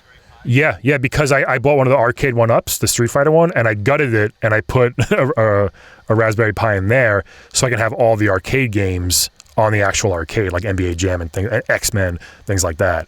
And I had to build a RetroPie from scratch. I had one that I bought from somebody, but I did it, and couldn't be easier. And it's maybe less than $100 total. Wait, so you bought one that was already set up? I bought one when I first got into it. I bought one that was already pre-made.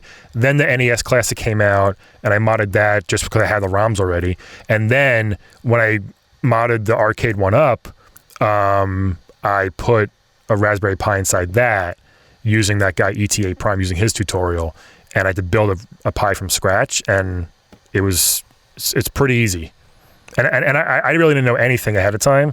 Like if you buy it, that's great too. That's nothing wrong with that. But it felt good that I did it, from scratch myself. But there's a lot of stuff out there to help you do it online. A lot of tutorials, and it's easy. And the UI for the NES Classic is probably the best one. And so is actually if you do a regular RetroPie, the UI is super easy because it's got them all. It's got them all by system. You just click on one and go. It's pretty I think simple. I was just intimidated by I just want to buy something pre-made and just so was I. Yeah. Watch the tutorial first. See if you can follow, because I watched like 3 times to make sure I could follow what he was doing. Then I'm like, I think I can do this. And I bought the stuff and I did it. And I was like, oh, it worked.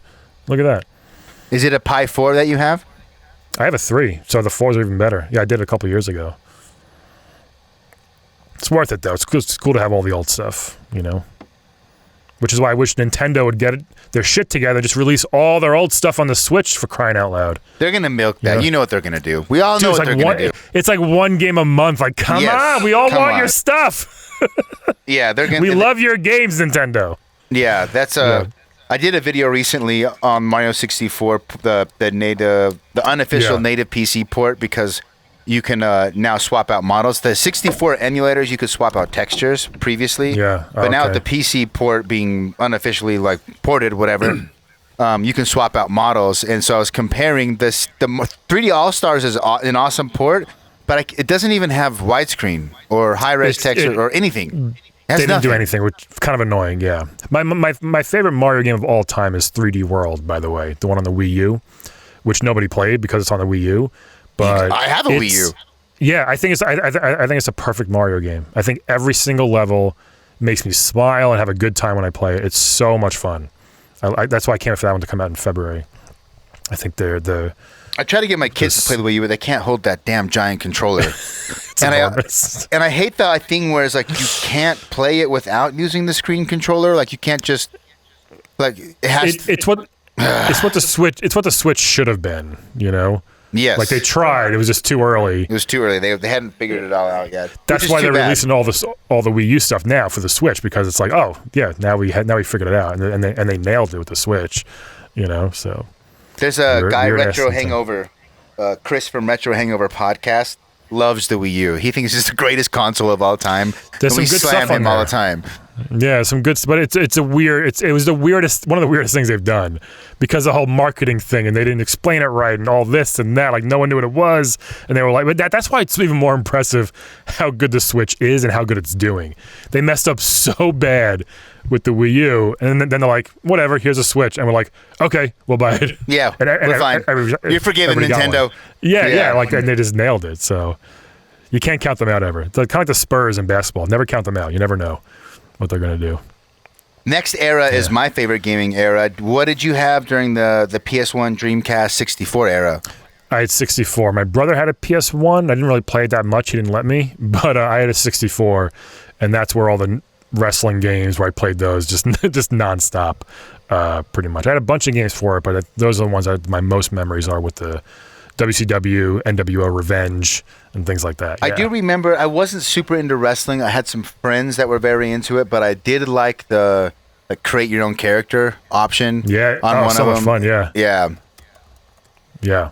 That was fun to do. And of course, GoldenEye, Mario Kart. I like Zelda, but I wasn't good at it, so I'm not going to say it's one of my favorites, just because I was never good at playing it. But I appreciate it, of course. Interesting. You don't like Zelda? I do like it. I'm just not good at them. Not good at it. Like, I definitely appreciate it. I understand. Like, I don't like Breath of the Wild that much. Hey, I didn't either. But people love people go that nuts game. If you say it, people want to kill you. And I'm like, look, I get it. I understand that it's very good. It's just not for me, because I don't have the time to do all this stuff. I hate my friggin' swords break every 5 minutes. I don't like that. Just give me a sturdy sword or something, you know? It depends. It's interesting, like the type of gamer people are. Like, I have a really good friend, my jiu-jitsu instructor, that loves.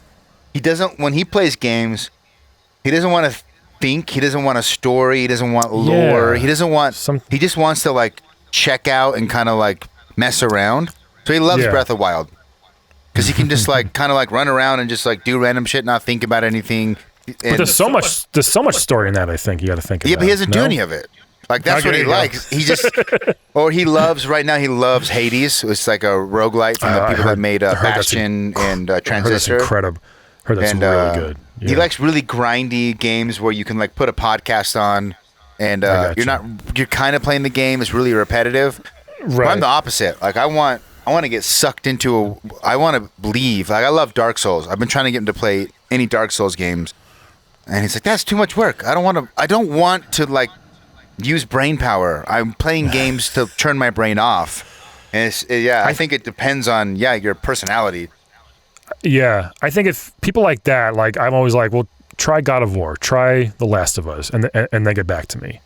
Like, masterpieces of games, you know what I mean? Like, try this, try Uncharted 2. Tell me if you still feel the same way, where you don't want to, because I think people don't understand, oh my God, this is mind-boggling how good this is. How good Last of Us is. Did you play Last of Us 2? Yeah, man. It took me 10 hours to decide if I liked it or not, because I couldn't. It's 3 times as long as the first one, I think. And when I beat that, I put the control down. I'm like, this is a masterpiece. It is so. I was about to hang up on you, because if you said it sucked, I was going to hang this shit up. Dude, it was so. They did so many things in that game. Maybe not. They did like 3 or 4 things I've never seen before. That I was like when you switch to Abby, when you do the flashback stuff, I'm like, what is this? Is I've never seen this before. This is incredible how they did it, how they told the story, how they weaved it together. Like, when people hate that's what, like, I'm a big PlayStation fan versus Xbox. When people hate on PlayStation, I'm like, have you played Last of Us? Did you play Spider-Man or God of War? Like, what? Like, I don't understand. You like Halo that much that you don't want to store. You don't want any story. You don't want to feel like when I remember beating Kronos in God of War 3, that boss battle. I remember putting the controller down. I went in my bedroom. My wife's there watching TV. She goes, "What's the matter?" I said, "I think I just played the greatest level of any video game I've ever played in my life." I had to stop because it was so good. Like, he's crawling on him, like when he's fighting the giant Titan, and I was just like, how does this get even better? And of course they did with God of War PS4. But it's like when people play stuff like that, I urge them, like, please just try it. Give it an hour and see. And it's not just like a stupid hack and slash. Like, this story is better than most Hollywood movies. Wait, you know The Last of Us 2 is so good. And it makes me so angry because of the story leak and I think the political climate of I didn't do leaks. I was shocked at everything. I did. I was just curious. I knew I was going to play it anyway. And you know what? To be fair, the leak wasn't completely right. Like, there were some things that were different. So I still had a good experience because there were still things I didn't know that were going to happen. Yeah. Like, I knew that you were going to play as someone trying to kill Ellie as switched. And I knew that you switched characters. But for some reason, like, the conservative right-wing world decided that Last of Us 2 was nothing but SJW propaganda because there's a girl character and there's a trans character. And so I went into it kind of like, and I come from a very, like, Utah's very conservative. Almost all my friends I train with, everyone's really conservative. And I was like, okay, maybe there's a little bit of, like, pandering in this game. It is the gaming industry is very liberal in general, like the media. So, like, I can put up with it because Last of Us 1 was awesome. I started playing Last of Us 2 and I'm like, when are we going to get to this blatant SJW bullshit everyone says? Everyone's boycotting. Like, I know multiple people that are like, I won't fucking play that game. I won't even touch it because I'm like, dude, first off, the trans character is, they talk about it for 30 seconds and it actually makes total sense in the context of the story. I grew up in a really hardcore religion, and if you're trans, like that cult in Last of Us 2, it's not a good mix. Like, I understand why that kid's running away. And you know what? They didn't even imply that necessarily, I forget the girl or boy's name, but it was like, are they trans or are they just rebelling because she wasn't allowed to be a warrior, and so she dressed like a boy and shaved her head as an act of rebellion? Like, they don't even, like, it is not propaganda. This, like, it is the greatest. And dude, that last scene when you battle on the beach, I was like, I'm getting like chills thinking about it. I didn't know who I wanted to win. You don't know. That's how good it was. That's how I'm like, I don't know what I want to do here. Do I want to keep hitting her or do I want to just wait and see what happens? Like, it was that, like, I started to, you hate Abby, then you start to like, oh, I get it. You get it. I'm on Abby's side then, and you see Ellie, Ellie again, but first of all, it was one of the most brutal games I've ever played. Brutal. Violent as F, as I was like, oh my God. There's some moments where I'm like, ooh, wow. That was a lot, But in a good way. It wasn't gratuitous at all. It wasn't like a Saw movie. It wasn't a Saw gratuitous. Movie. Yeah. It wasn't like, there was no, what's the, like, glorification of violence. It was that, the whole point of the game was like, human nature is messy. No one is perfectly good. No one is perfectly bad. There is no clear-cut good guy and bad guy. Everyone has their motivations, and this is the cycle of violence that we've been stuck in since the dawn of time. Yeah, to make you sort of want to turn against Ellie that's some good writing right there. That is very good writing. Because you're supposed to love her, and you do love her until, oh, wait a minute, what's going on here? Yeah. You're like, wow. Yeah. Because what I thought was awesome with the writing, spoiler alerts, I don't care. The game's been out for a while. It's been out. Go play it. For all 7 people that listen to this, go play the goddamn game. But I liked how Ellie's story was like a story of descending. She's losing herself to revenge, where Abby's story is trying to redeem herself from an act of revenge that now she's torn over what she did, and the people around her look at her different after she killed Joel, and like how brutal she was and how obsessed she was. She's trying to redeem herself while Abby is like she's becoming unredeemable. And I loved how, I flipped that. Ellie and Abby, I flipped those two. Right. But when Ellie kills that one, I forget, what's the group called? There's the Fireflies. wolf group and then the cult group. The Fireflies. No. Yeah. Whatever. The Seattle Wolf group, whatever they're called. Right. But she's sneaking in, and there's that like Asian girl that they sneak up behind, and she just kills her. And she's playing the PSP or playing the Vita or something. Yeah, she's playing like some handheld, and she's playing a Vita, I think. Yeah.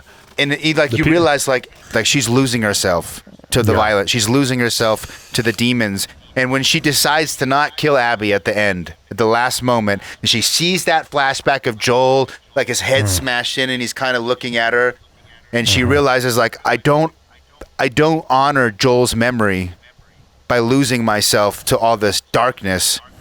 Dude, I'm getting like emotional. Like I know. Put that game ended, and I wasn't the same for 2 weeks. Like it messed with my mind for weeks. I know.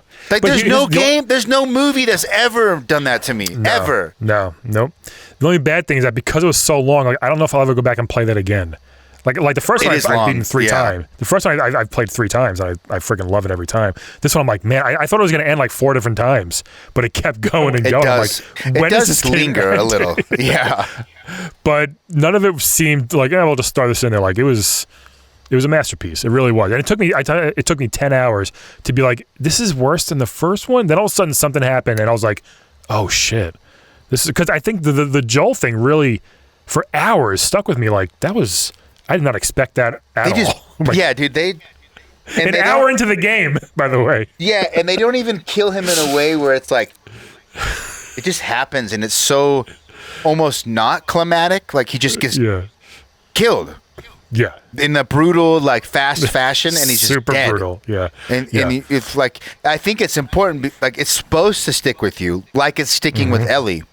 Yep. It's supposed to stick with you. Like there is no resolution. He didn't die a just way. He didn't die like the hero you've grown him, like you've grown that he is. And then the whole game, they're showing these flashbacks of that in between of how he was trying to mend his relationship with Ellie, but he's dead.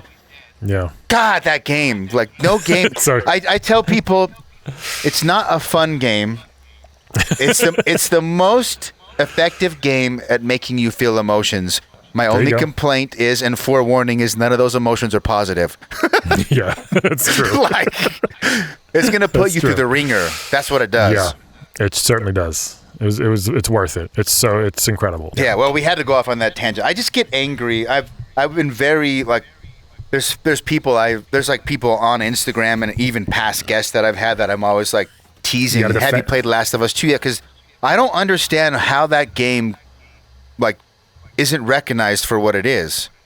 There should be, remember they said like when the Switch came out, like they sold like 6 million Switches, and also 6 million people have Breath of the Wild, something like that. Like every single person with a PS4 should have Last of Us 2. Every single person. There was 100 million. I don't know how many they've sold so far. Every single person should have a copy of Last of Us 2. Like it's that important and that powerful of a game. You're crazy if you haven't played it. Yeah. Maybe they should do like I'm sure someone's already done it, like a YouTube supercut where you can just watch the gameplay and the cutscenes and still get. It's on there. It's probably on there. But playing it too, man. Playing it makes it more, That mid-boss Rat King thing, like that giant monster guy. Oh, yeah. Pain in the ass. And you're in an old arcade, which is even better. Yeah. That Rat King, and I also thought when you're Abby trying to kill Ellie in the theater. Yeah. And it's like you're both trying to, Ellie because you've played as her, and you know her strengths and her skills, and now she's using those skills against you, and she's sneaking around. She's planting bombs. Like, God damn it. Woo, that game is something else. That game is definitely something else. So welcome to the Turtles and Last of Us 2 podcast. But I'm glad we went off on that tangent because I haven't really had a chance. I talked to my brother about that game. He's a lot of the other people that are into gaming. Like again, I don't know what happened. I don't know exactly what stars aligned to like sort of pull Last of Us 2 down to it seems like the collective conscious looks at Last of Us 2 as a bad game. Yeah, it's like people are still into Fortnite that much that you can't put that down and play a masterpiece of a game. Like I don't know what it is. Like I'm always going to defend Sony which doing these types of games, like these amazing single player experiences, because I prefer those versus online stuff. I just like playing by myself and everything. It's kind of like people. It's the people who didn't play it that are mad at it. It's like you can't yell. You didn't play it. Like I'm a big fan of Stadia, Google Stadia, by the way, and I do. I got it. I was one of the founders. I got it day one because I thought it was a really cool idea, and it works flawlessly for me. By the way, I never had a problem. I think it's incredible what they did. The people screaming about it constantly online, I've never seen so much hate for something, are the ones who've never even touched it and played with it. It's like, can you at least try it first to see if it's not like it works? I'm curious. Yeah. How fast is your internet? I have a gigabit. I have fast internet. You're pretty fast internet. Okay. So yes, is it just like a little box and a controller? No, it's nothing. It's not just the controller. Nothing. So you could play with any controller you want, or if you want to play on your TV, all you need is a Chromecast, which people have. A lot of people have those, and the Stadia controller, right? So you turn on the controller, and all of a sudden the Stadia opens up like right away, and your library of games is right there. I have NBA 2K. I have this. I have 55 games because they've given away like 40 something free games already just in the first year. Kind of like PlayStation Plus in a way, I could push a button and I'm playing Destiny in like 10, 15 seconds with no lag. Works great. I can stop that. I can load up 2K21 and that starts in like 20 seconds. No downloads, no updates, none of that. It's just there and it works perfectly. I'm a big defender of Stadia just by default because I'm like, it works. Like, there's no reason to get mad at it. If your internet sucks, don't get it. Simple as that. But if you have decent internet, then there's no streaming's gonna look at music, look at movies. Streaming is gonna happen. Yeah, it's gonna happen. Stadia, the fact that they nailed it so good right out of the gate is super impressive. Now people are like, yeah, but xCloud's so great, which I heard it's not. I don't know. People are having problems with that, but Stadia just works, man, and I'm always impressed when I play it. I'm like, oh my god, I forget there's no console here. I'm just streaming it. This 55 gigabyte game, I'm just streaming it. I think Google's smart in the sense of they have enough money to fuck around and do it, to do it and be ahead of the curve. I don't know if we're like, and I do agree that eventually it's going to become the norm. That's what people are going to do. I still like buying physical stuff too, but yeah. I think the Xbox Games Pass is, even though first off, we're almost like the same person, huge Sony fan. I prefer single-player games. I don't play, there's a few multiplayer games that some homies have got me to sort of try out, and I've dabbled in. Yeah, but I play like Call of Duty with friends, and I play NBA 2K online with friends, but that's about it. I played a game recently called Storm Chasers with a bunch of homies, same shit. It was fun. But I'm a big single-player game. I got Xbox Games Pass because I'm a big PC gamer, and I don't own an Xbox. I never have. And now that Xbox Games Pass is out, I get all the Xbox games anyway. And I like that Games Pass is like this middle ground. It's a subscription service. You still have to download games and run them on your actual computer, but it's like this middle ground where I'm just paying a subscription. I'm not buying individual games. And I think that's like the transitionary step. But I do agree with you. Eventually, it's going to be Stadia style. Yeah, no matter what. I was just talking to a friend the other day about I'll be curious to see in 5 years if the Game Pass model is worth it for developers or if the quote unquote Sony model is the best option for them. Because I'm surprised when day one it's on Game Pass. I'm like, okay, it's great, I guess. Especially, first of all, it's funny that you don't like. They're like, you don't have to buy the new Xbox if you don't want to. We don't care if you buy it or not. It's such a funny marketing strategy, and people are going crazy for a PS5. I got a pre-order. I'm so happy, by the way. But Microsoft doesn't care if you buy the new Xbox, and it's so interesting to see how they're doing this. How they're both playing this so differently. I think for this next gen coming out in 2 weeks. Dude, it's soon. I do think Games Pass is going to make. I mean, they have like 10 million members already, paying $15 a month. Yeah, the one thing I read, which is interesting, like people like, okay, you have Halo, you have Gears of War, great. You're paying $15 a month for that. If you play that for a year or 2 years, you're spending $200-something just to play Halo. Just to play Halo, yeah. Right, see what I mean? And are you going to play the other 100 or so games? No, maybe you'll play 10% of them, right? So you're paying. It's a lot of money for 1 or 2 or 3 games, which it's great that you can get them and not quote unquote buy them.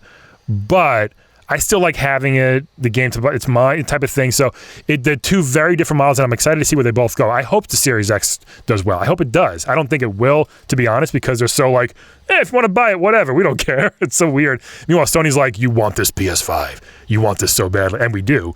So it's going to see in 5, 6, 7 years to see which one was the best option. I don't know. But we'll see what happens. That's why this is so exciting, the new console stuff. I like Games Pass. It's been so different. I see. I'm the opposite. I think Microsoft is, well, you're right. They're going to milk money for people who just want to play Halo that maybe don't want to buy an Xbox. I don't care about Halo. I mean, I'll probably play it because it's a legendary series. But for me, I've been buying, like, my Steam library is like 800 something, 900. It's retarded. I have too many games on Steam. But what I started seeing is like I like indie games. I love like retro style modern games. I play like any new Metroidvania. I'm gonna buy. I love indie games. Like I can play that format over and over again. What happened is I was started buying all these games on Steam. They'd come out in Games Pass anyway, like 2 months later. Right. So I basically only play indie games on Games Pass. Like that's all I've been playing. And for me, that's worth it. And they got my money. Yeah, there you go. There you go. That makes sense. Yeah, and they switched them out every month or two or a couple months, right? They switch games out. A few will go out. Like I've only had one game leave that I was actually playing and kind of pissed about. But they have new games like every week.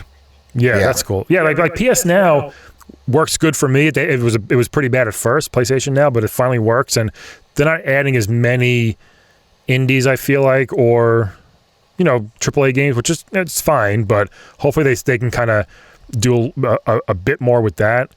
I have no idea what's gonna, we'll see. On the developers end, like, is it worth it for them to people not buy the game? Like, how much has Microsoft given them to be in Game Pass versus would they get more money if people just bought their game at $10-15 a pop? Who knows? So only time will tell, I guess. I think they can do both. I mean, a lot of games are on Steam and Games Pass, and they get a double dip. Like and Switch and X, but and PlayStation, it's all on everything, But it'll be cool to see what if they're like, we're strictly Game Pass now, or who knows, right? So it could happen one day. I will get a PS5 when the new God of War comes out, because like Last of Us 2, I think the newest God of War on PS4, that might be the greatest video game ever made. Like it's up there. It's up there. When they showed that trailer, that 10-second teaser a month ago, I lost my mind. I didn't expect that at all. It almost seemed like two already? Right? It was probably, I think it's one of my favorite series, top 2 or 3 series of all time. So when they did that, like I think I played I played the God of War PS4 twice. I played through. That ending with Thor gets me every time. It's incredible, So when he gets the blades, when he goes back to his home and gets the blades, and Athena's there, it's one of the best scenes I've ever seen. Especially the line. I'm glad you brought up that scene when she says, "You're nothing but a monster, Kratos," and he goes, "Yes, but at least I won't be your monster." Just walks through her. Yeah, baby, so good. It's so good, man. It's like that game didn't have the right to be that good. Like I loved everything about it. And I always say Atreus is the best sidekick in any game ever. Dude, those lightning arrows, they're the bomb. Dude, upgrade him as fast as you can, people. So it's the best. And you just keep firing square. Just keep pushing square over and over again. Yeah, my brother had played it before me, and he goes, all I'll tell you is get lightning arrows as fast as you can. Yeah, it's the best. And and then when you do the thing where you can hold it and like it gets every enemy on the screen, like one of those, they nailed it. And it's like it's one button. Yeah. Another touch of that game, the ending, I really liked how they were trying to bring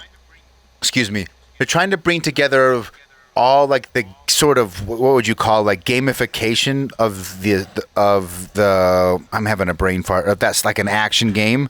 So how like in a lot of games like Tomb Raider will do it, Mirror's Edge will do it, or they'll have like a color or something that indicates this is where you need to go.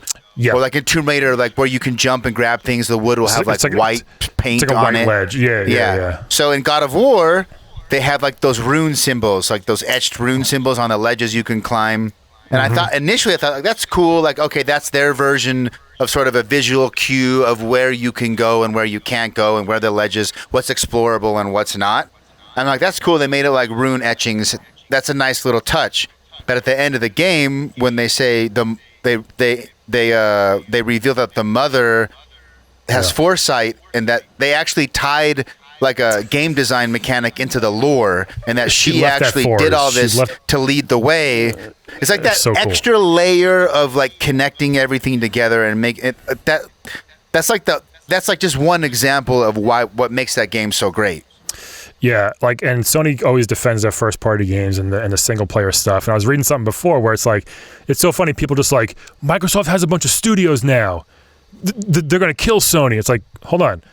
That's all Sony's been doing for 20 years. Like, what do you mean? Why you've been shitting on Sony and PS5, but now you're excited that they have studios finally? They have Bethesda. Awesome. Right. That's what Sony, they're great at making these types of games. Like, it's funny when people want to like it, even though it's the exact same thing. But I hope they keep doing what they do. And PS5, I'm excited for it, but then I was like, I got the pre-order, and I'm like, I might cancel it. I don't know. We'll see what happens. But now, like the past couple of weeks, like they're dropping a lot of cool stuff. I'm like, I can't wait for this thing to come out.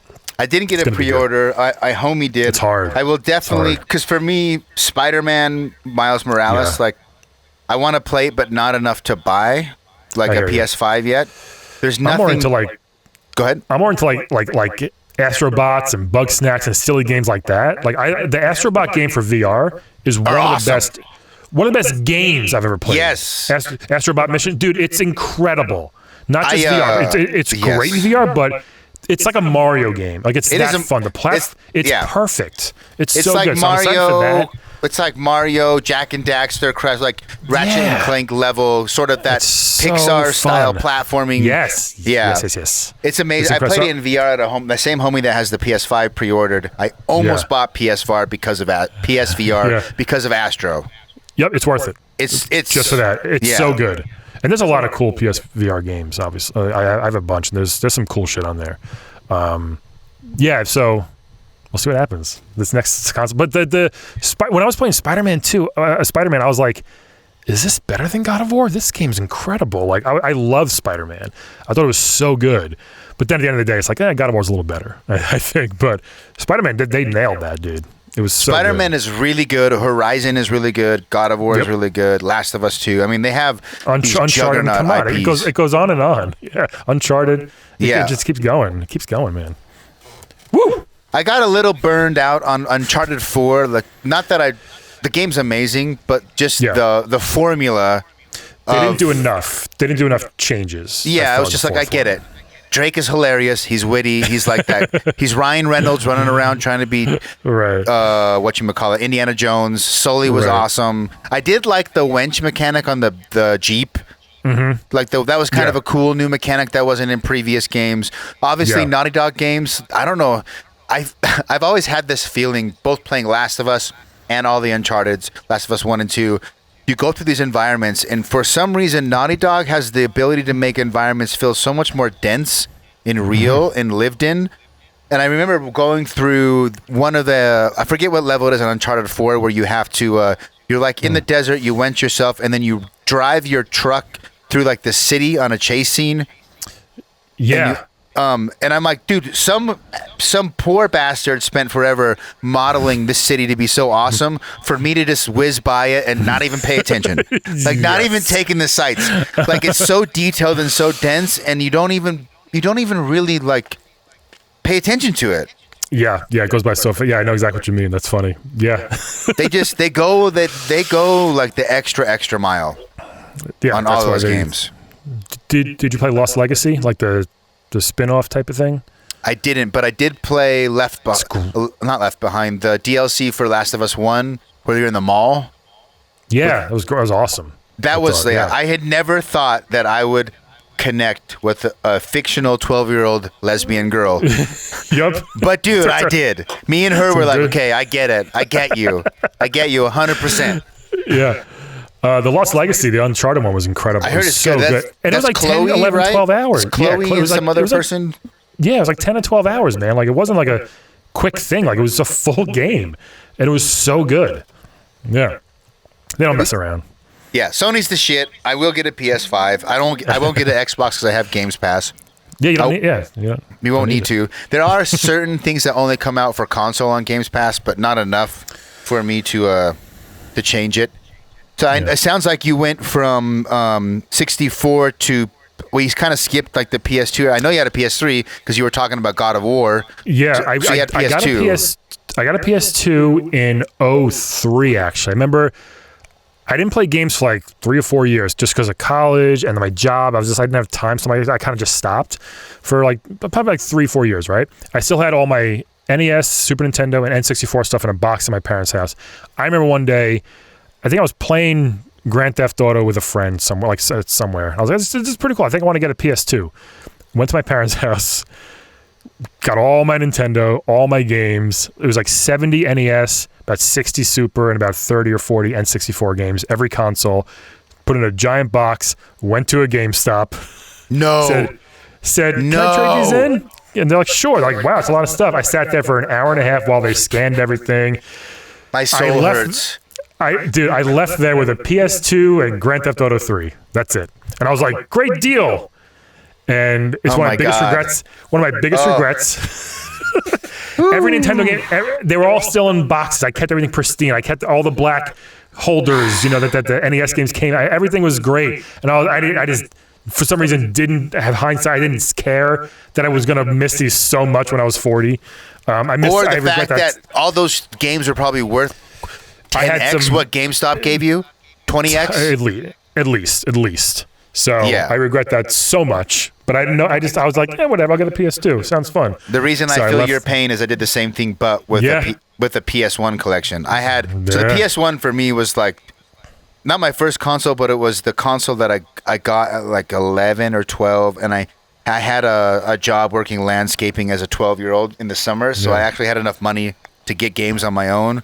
So I started buying games on my own, and I ended up I got way into JRPGs, and I had like the best, most hardcore, like legit, true gaming head PS1 collection. I probably had like 220 somewhere around there. Yeah, wow. Just over 200 games, and I was married, and we like hit some like times when I really needed money. I think I had like taxes coming up or something, and I sold them all at like a local like used game shop, and I got like $1,800. Like they gave me fair prices. I could have survived without selling those games, and now I'm like, you could have figured something out. Oh my god! Every time I think about it, like, when you started saying that, I'm like, oh no, he did the same thing. I couldn't believe. Man, I regret it so much. I wish I had those still because I still have them in such great condition. I had all the booklets. I had my own passwords on loose leaf paper shoved in there. Things like that. But of course I love the PS2. It's one of my favorite systems, but like it doesn't match to what I had. I had so much cool stuff, and then it's just but gone. Grand Theft Auto seduced you, right? Stupid. Was it 3 or Vice City? It's 3. Yeah. So, I mean, that was. To be fair, when Grand Theft Auto 3 came out, that was a revolution. Right, it was. That was a revolution. I mean, no one had. There was kind of open world games or like semi-open. I mean, like Ocarina of Time had Hyrule Field, and it was like kind of a hub area. But open world to the likes in 3D to the likes of Grand Theft Auto 3. That was the first. That was the Nirvana of grunge music. It made it happen. Yeah, you're right. So I don't blame you. I mean, I also remember getting that game and just. I couldn't believe there was a game like that existed. Yeah. It was like we keep having these moments growing up, at least I did, where you get to this point like games can't get better. Like this is the pinnacle. Can't get better. And they keep getting better. Yeah. Remember when 2K like 14 came on the PS4? It's like, man, this is never going to look better than this. And then you see the next gen trailer a few weeks ago. And it's like, you can count their sweat pellets on their face. My goodness, this is crazy, So they just have you seen? Go ahead. Sorry. No, I don't see how the graphics actually get better from here. Gameplay will. I don't see how graphics will get any better from the PS5 and Xbox X on. I just don't know how. Like things like Heavy Rain, they looked incredible 10 years ago. I don't know how they get better. Like we'll see what happens, but unless it's literally just injecting it into your friggin' eyeballs. I don't see what they're going to do. And like an Elon Musk Neuralink straight into your visual cortex. Yeah. Yes. Yeah, speaking of, I'm glad you brought up Heavy Rain. That's another set of Sony first-party styles. I think Heavy Rain is great. I think Beyond Two Souls is one of the greatest games and good. stories ever made. So good. The story's incredible. Incredible. I didn't expect that. I was like, oh my God, this is really interesting. Holy cow. Yeah, and at the really end, good. Spoiler, I guess I won't, but you have to play, when you at the end, when you have to choose there are different choices based on the choices leading up, and do you want to go join your brother in the afterlife, or do you want to stay? And finding out that the ghost is your brother, your twin brother, all that stuff. Yeah. It's awesome. Something about the paranormal and spirits. Have you played Control, by the way? Oh, you know what? Regrettably, only for an hour. I have it, and I think I got 4 games. It wasn't one of those times where you just buy a bunch of games and that kind of went to the wayside. I was playing something else also at the same time, and I put more time into the other game. I did like it, but I don't know if I do want to go back. I know people love it. I gotta go back and play it more. It's one of those I don't think I played it on PS4 first. It's not it's kind of janky on PS4, frame rate problems. It runs decent, but the world and the lore, it's the only type of game where I have read every little. You know how games will give you a document, you find this thing and you find this memo. Right. I don't even pay attention to them usually. Right. In Control, I read every single one, reread every single one, because the world and the lore I found so fascinating, and the gameplay was good. And it reminded me of the reason it connects is it was the first game that gave me that same sort of mystical feeling that Beyond Two Souls gave me. Yeah. And they both deal with astral plane and afterlife and spirits, and anyway, I find that subject to be pretty cool. I'll pop it on the PS5 maybe. I'll play it on that. Maybe it'll have a PS5 boost mode or something where the frame rate's they all will. So we'll see. It's funny because we're both kind of praising PS5 in a way. I don't doubt the Series X is a beast of a console. It's going to be incredible. It's just funny that we don't need it, and they're telling you don't need it. That's the funny part about all, So, but they're also releasing the Series XS, the Series S, which is it's not 4K. It's a little small. It's not very powerful. It's like a PS4 Pro, I think, if not even less. I read. It's they're doing it. Hey, more. Hopefully, we'll see if it works. They got a completely different model right now than what Sony's going for, which maybe might help. Microsoft Nintendo's like, hey, we're over here. We're Nintendo. We're doing weird shit too. Yeah, they're over there just doing their own thing. They've never cared. They do their own thing, which again, they don't care because they can re-release one game a month for NES and SNES and get all our money and just. Yep. They have it figured out. There's a really cool podcast called Business Wars that they chronicle. They're mini documentaries on business rivalries. Anyway, they have one with Xbox, Nintendo, and Sony. Yeah. And they talk about the original Xbox, and what Microsoft has done since the beginning is because they're such a massive cash cow, they have so much money. The original Xbox, they lost $200 a console or $300. Wow. The margin was terrible, but they're we're just gonna buy in. And I feel like that's what they're doing with Games Pass and the Series X. They're we're gonna eat it, but I think I get the suspicion that Games Pass is what they really want to sell, not consoles. It is. And I don't think they're even hiding that. They're just that's why they're we don't care if you buy the console we spent. Because if you subscribe for $15 a month, we got you. Yeah. Right. Yeah. So we'll see, but it's going to be Sony keeping up their exclusives, and which they killed at this gen. They actually demolished them. So if they keep it up, they really they messed up day one with the Xbox One and how they presented it. It was, and then that's why when PS4 came out, they're like, "Here's PS4. It's better in every single way." It's okay. Case closed. It's simple. It's a new PlayStation. It's got dope games. Here you go. Here you go. And it's just named PS4. It's you can keep track. It's not Xbox X cheaper. Series 4F, Triple K, whatever bullshit. So you go into PS2, anything besides Grand Theft Auto? Because that's the greatest selling console of all time. Right. Yeah. I had a bunch of PS2. I played a shitload of Mortal Kombat on that thing. I think Deception or Deadly Alliance, I played a lot with friends and also online. I remember getting that PS2 router thing, the adapter, and I would play online a lot. I would play online a lot. trying to think what else. I think there's some racing games in there that I played a bunch. I forget, but because then it wasn't too much later that I got a PS3, which really I just put so much time into that thing. Did you get a launch backwards compatible PS3?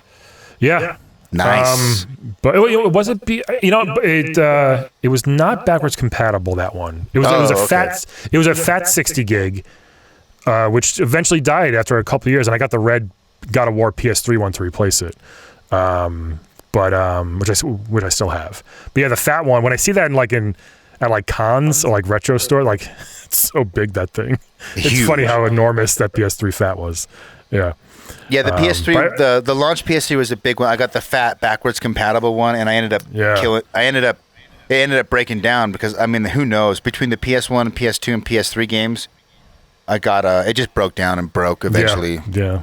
You can buy them in some stores for like $300, $400, $500 bucks. They sell them for, which is not a bad deal, but my was just buy a PS2 at that point, I guess. Yeah, if you're not going to play PS3 games, just buy a PS2. Could play PS1 and PS2 games. Yeah. Or just get. The emulator. There's great emulators for PS1 and the PSXS2 emulator for PS2 is so good. Like you could play anything native 4K 60. You can do texture mods. Like the emulator scene for both PS1 and PS2 is really good. That's cool. It sucks that Sony hasn't.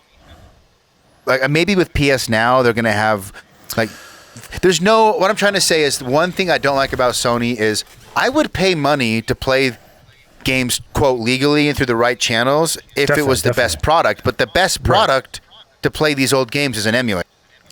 I thought they were gonna announce more backwards compatibility PS1, 2, and 3 stuff for PS Now on the PS5. I thought they were gonna do more, but they've said nothing yet. So again, I'm not buying a PS5 to play a 15-year-old game. I want to play them, but it's nice to have the option. But I do. Hopefully, they will start to release some of their PS2 big ones, some of the classic games eventually. We're in this weird spot, for a lot. Again, back to what you're saying about the Switch and releasing old NES games. We're in this spot, if you want to play retro games and they haven't done like a classic, like a PS1. Even when they do the PS1 classic or the SNES mini classic, they don't necessarily have all the games you want to play. So you're in this weird spot, okay, if I either have the option, I have to go track down a console, an original game, which prices right now are crazy. Yeah. Depending on the game. If you want to play Hagane on Super Nintendo, legit, be ready to pay $900 for the card. Yeah. That's, and it's not on. There's no official channel. It's not. You can't play it on the SNES. The SNES. Your only option is an emulator. Right. And so I think for someone who likes playing retro games. I play more retro games than I play new games. For the most part, maybe 60-40. I think there's a market of money to be made where it's if there was an official channel where I could play all PS1 games. Maybe on my, and maybe it's PS Now that I can stream to my computer like Stadia or something. It should be. It should be PS Now. They should get on. They know people want it. I hope within the first year they really focus and at least give us something here's what we're gonna do. Here's what's coming to PS Now soon. We're gonna have a PS1 channel, PS2 channel. Go nuts, guys. There'll be 10 new games a month or something like that. There's tons and hundreds of games that people never played and can't play because, like you said, they're 12, 13, 14 years old and weren't alive when the PS2 was out. So they miss a lot of the great stuff. I think they'll do it. I don't know. They've been pretty mum on it. They've been pretty quiet on the PS5 in general, to be honest. They've said nothing almost, considering. So I hope they have a lot of stuff in the works. I'm sure they do. They're not stupid. So we'll see what happens. Yeah, if they came out with I think it would be game changer if there was through PS Now or maybe software emulation where it was on your PS5 you can play any game that's ever been released on a PlayStation. Right. Not necessarily. Maybe it's streaming like Stadia, whatever solution, but just having an all-in-one. That would, and then maybe, and I would even be willing to rebuy games. Mm-hmm. For $1 or for $2, whatever, as opposed to downloading them on the internet and playing them on an emulator because totally. Hey, it's impossible to play every game, right? Someone recommends an awesome game. Did you ever play this game on PS1? No, I've never even heard of it. Well, there's no way to go play that game. like the quote legal way. There's no option. And so I think that gray area, there's money to be made. They just need to figure out a solution to offer. Totally. Yeah, and they got it, you think. Like, I know they're focusing so much on the new stuff, but I think that they know how badly people want it, which I think they do know. They'll think of something. And it seems like, because they beefed up PS Now, they changed their pricing structure to make it better. It runs so much better now. So that's why I was like, oh, they're definitely getting ready to do some cool shit. And it's like, nah, it's still the same. Hopefully one day, you know? Sweet. Was there anything left? Like when PS3 we're kind of getting into more modern games. I know you talked about God of War on PS3. It was PS3. I played a lot. It was, and then I also during that time it was a PSP, the PS Vita. I have both of those, which I like playing. You know, I love, because I'm in New York on the subway. I take the Vita with me all the time. I know the Vita was huge in like the modding community. Like people were modding the crap out of Vitas. Yeah, the PSP too. They were both really good to mod. I think my PSP either broke or I traded it in for something, which I could buy a PSP now for like $50 and mod it. I've always considered it because I want to just to play some old retro games on the go, but I haven't yet. But all that stuff I'm. Man, people shit on the Vita, but it's a good system. Like, there's some good games on the Vita too, and it's very well put together. The PSP Go was dumb, I think, with like the flip screen thing. That didn't work, or whatever that was. But the Vita's good. So was the PSP. They were fun. They were fun little consoles. I've actually had the thought: is Sony going to with the PS5? This is just a suspicion. I have really no evidence for this other than just kind of like me thinking about the landscape of the business. Switch has done so well, and if Sony came out with like the PS Vita 2 or the PSP 2, where it like somehow natively worked, like you could stream games from your like it somehow worked in the PS5 ecosystem, right? I wonder, like, do they want to?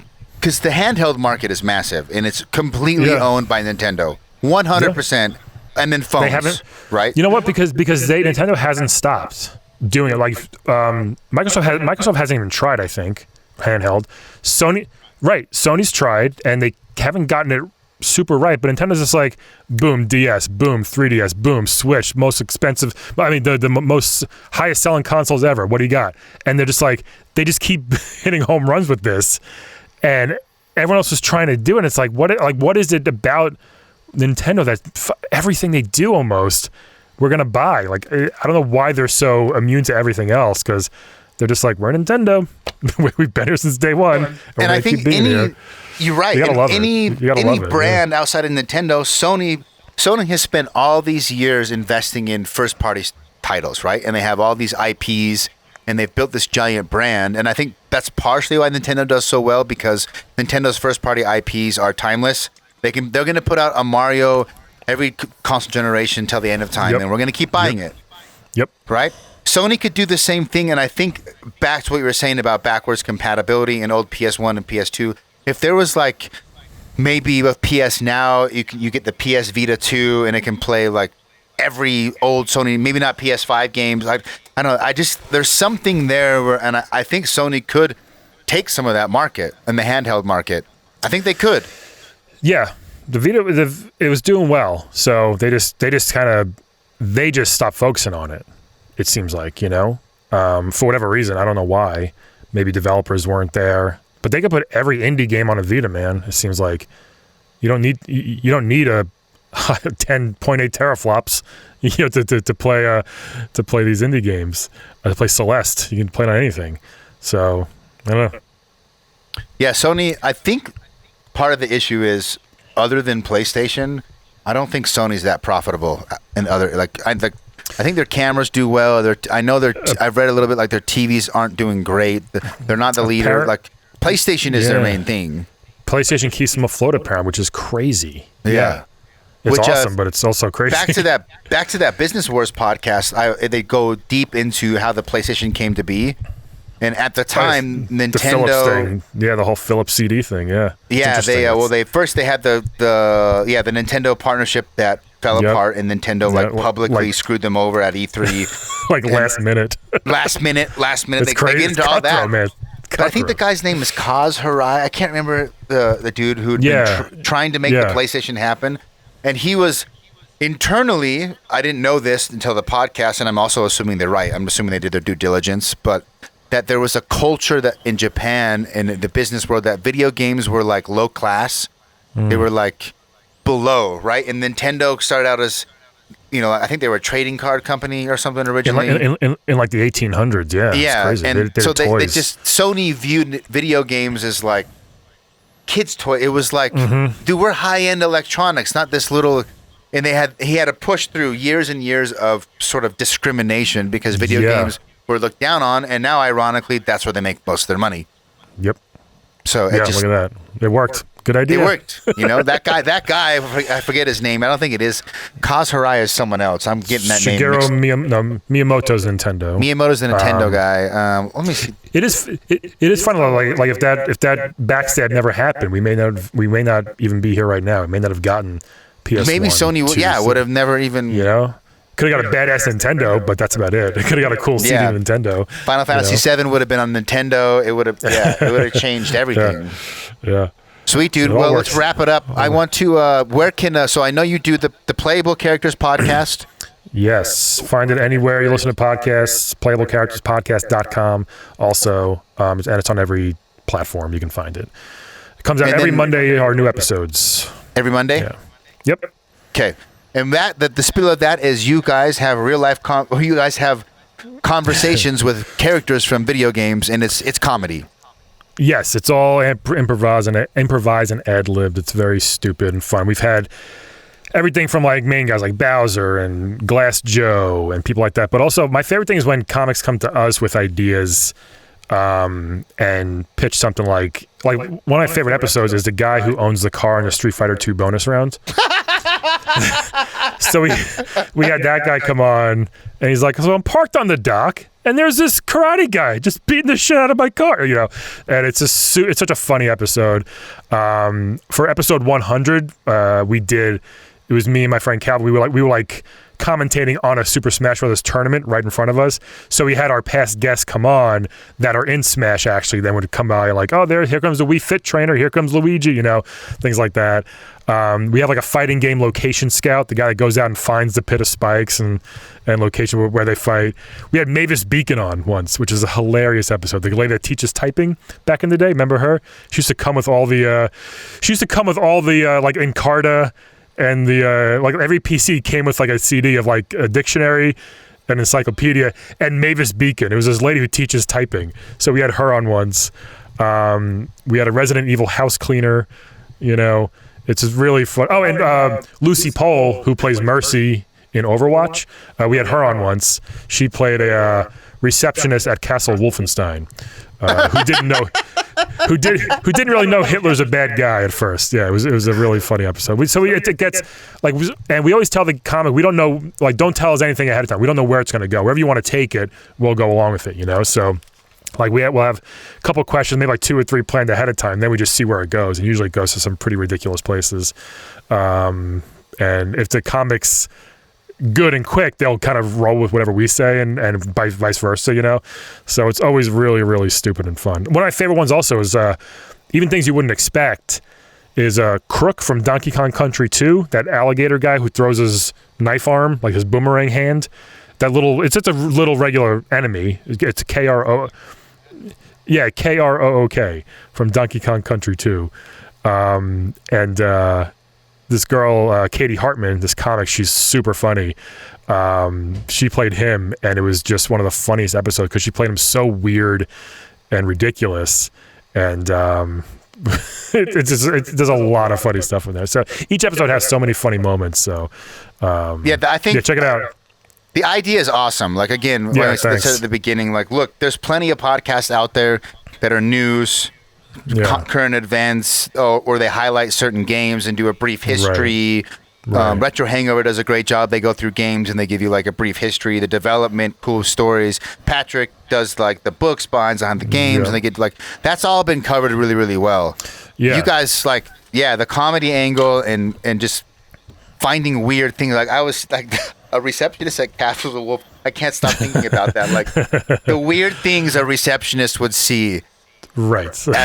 if she worked at Castle Wolfenstein. Yeah, that's episode the house 99. cleaner. It's a good one. That genius. Yeah. I think it's a genius idea. People should definitely check it out. Also, I like your other idea.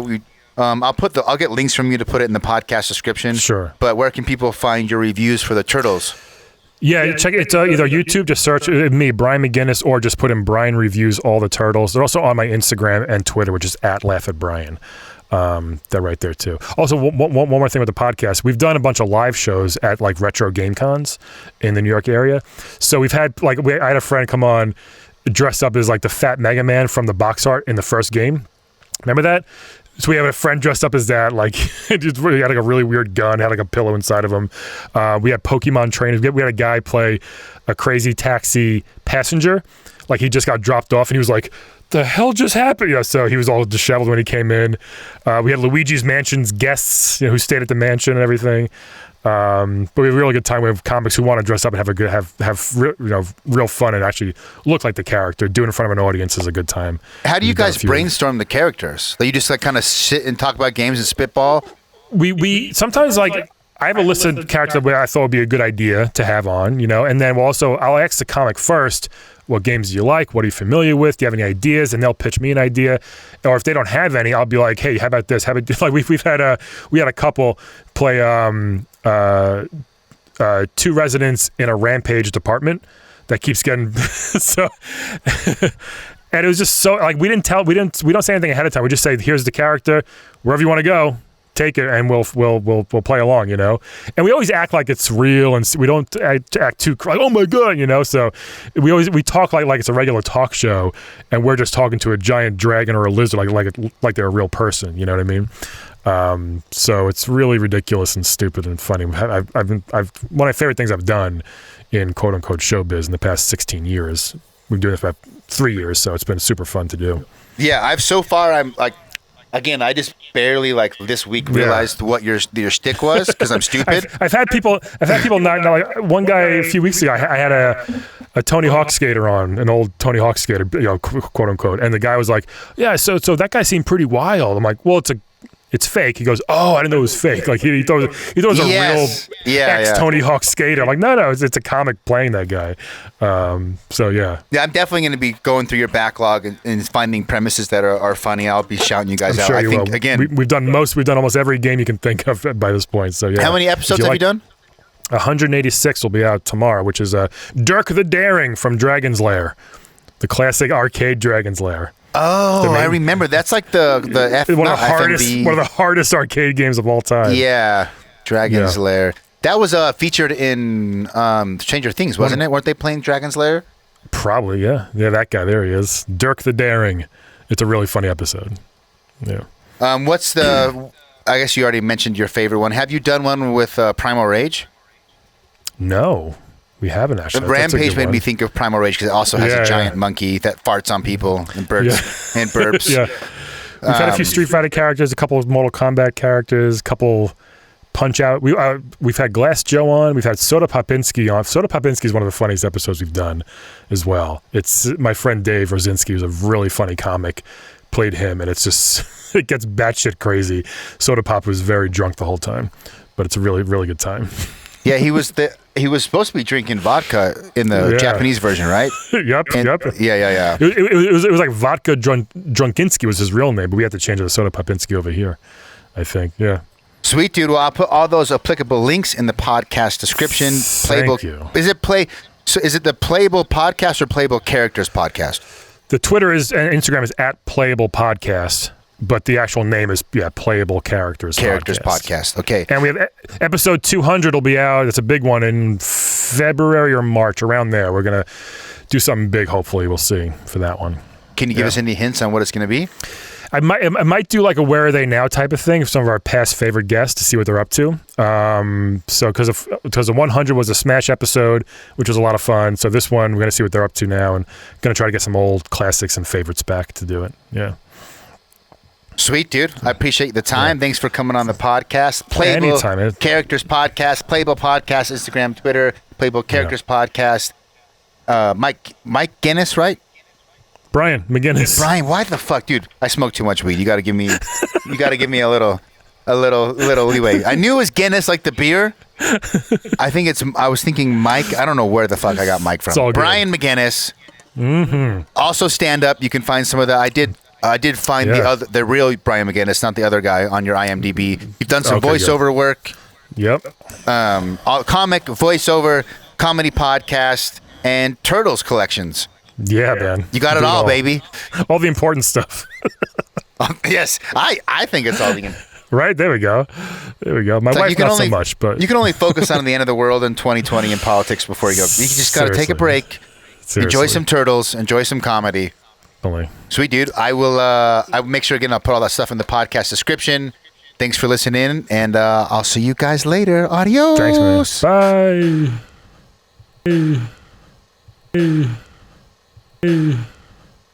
Bye.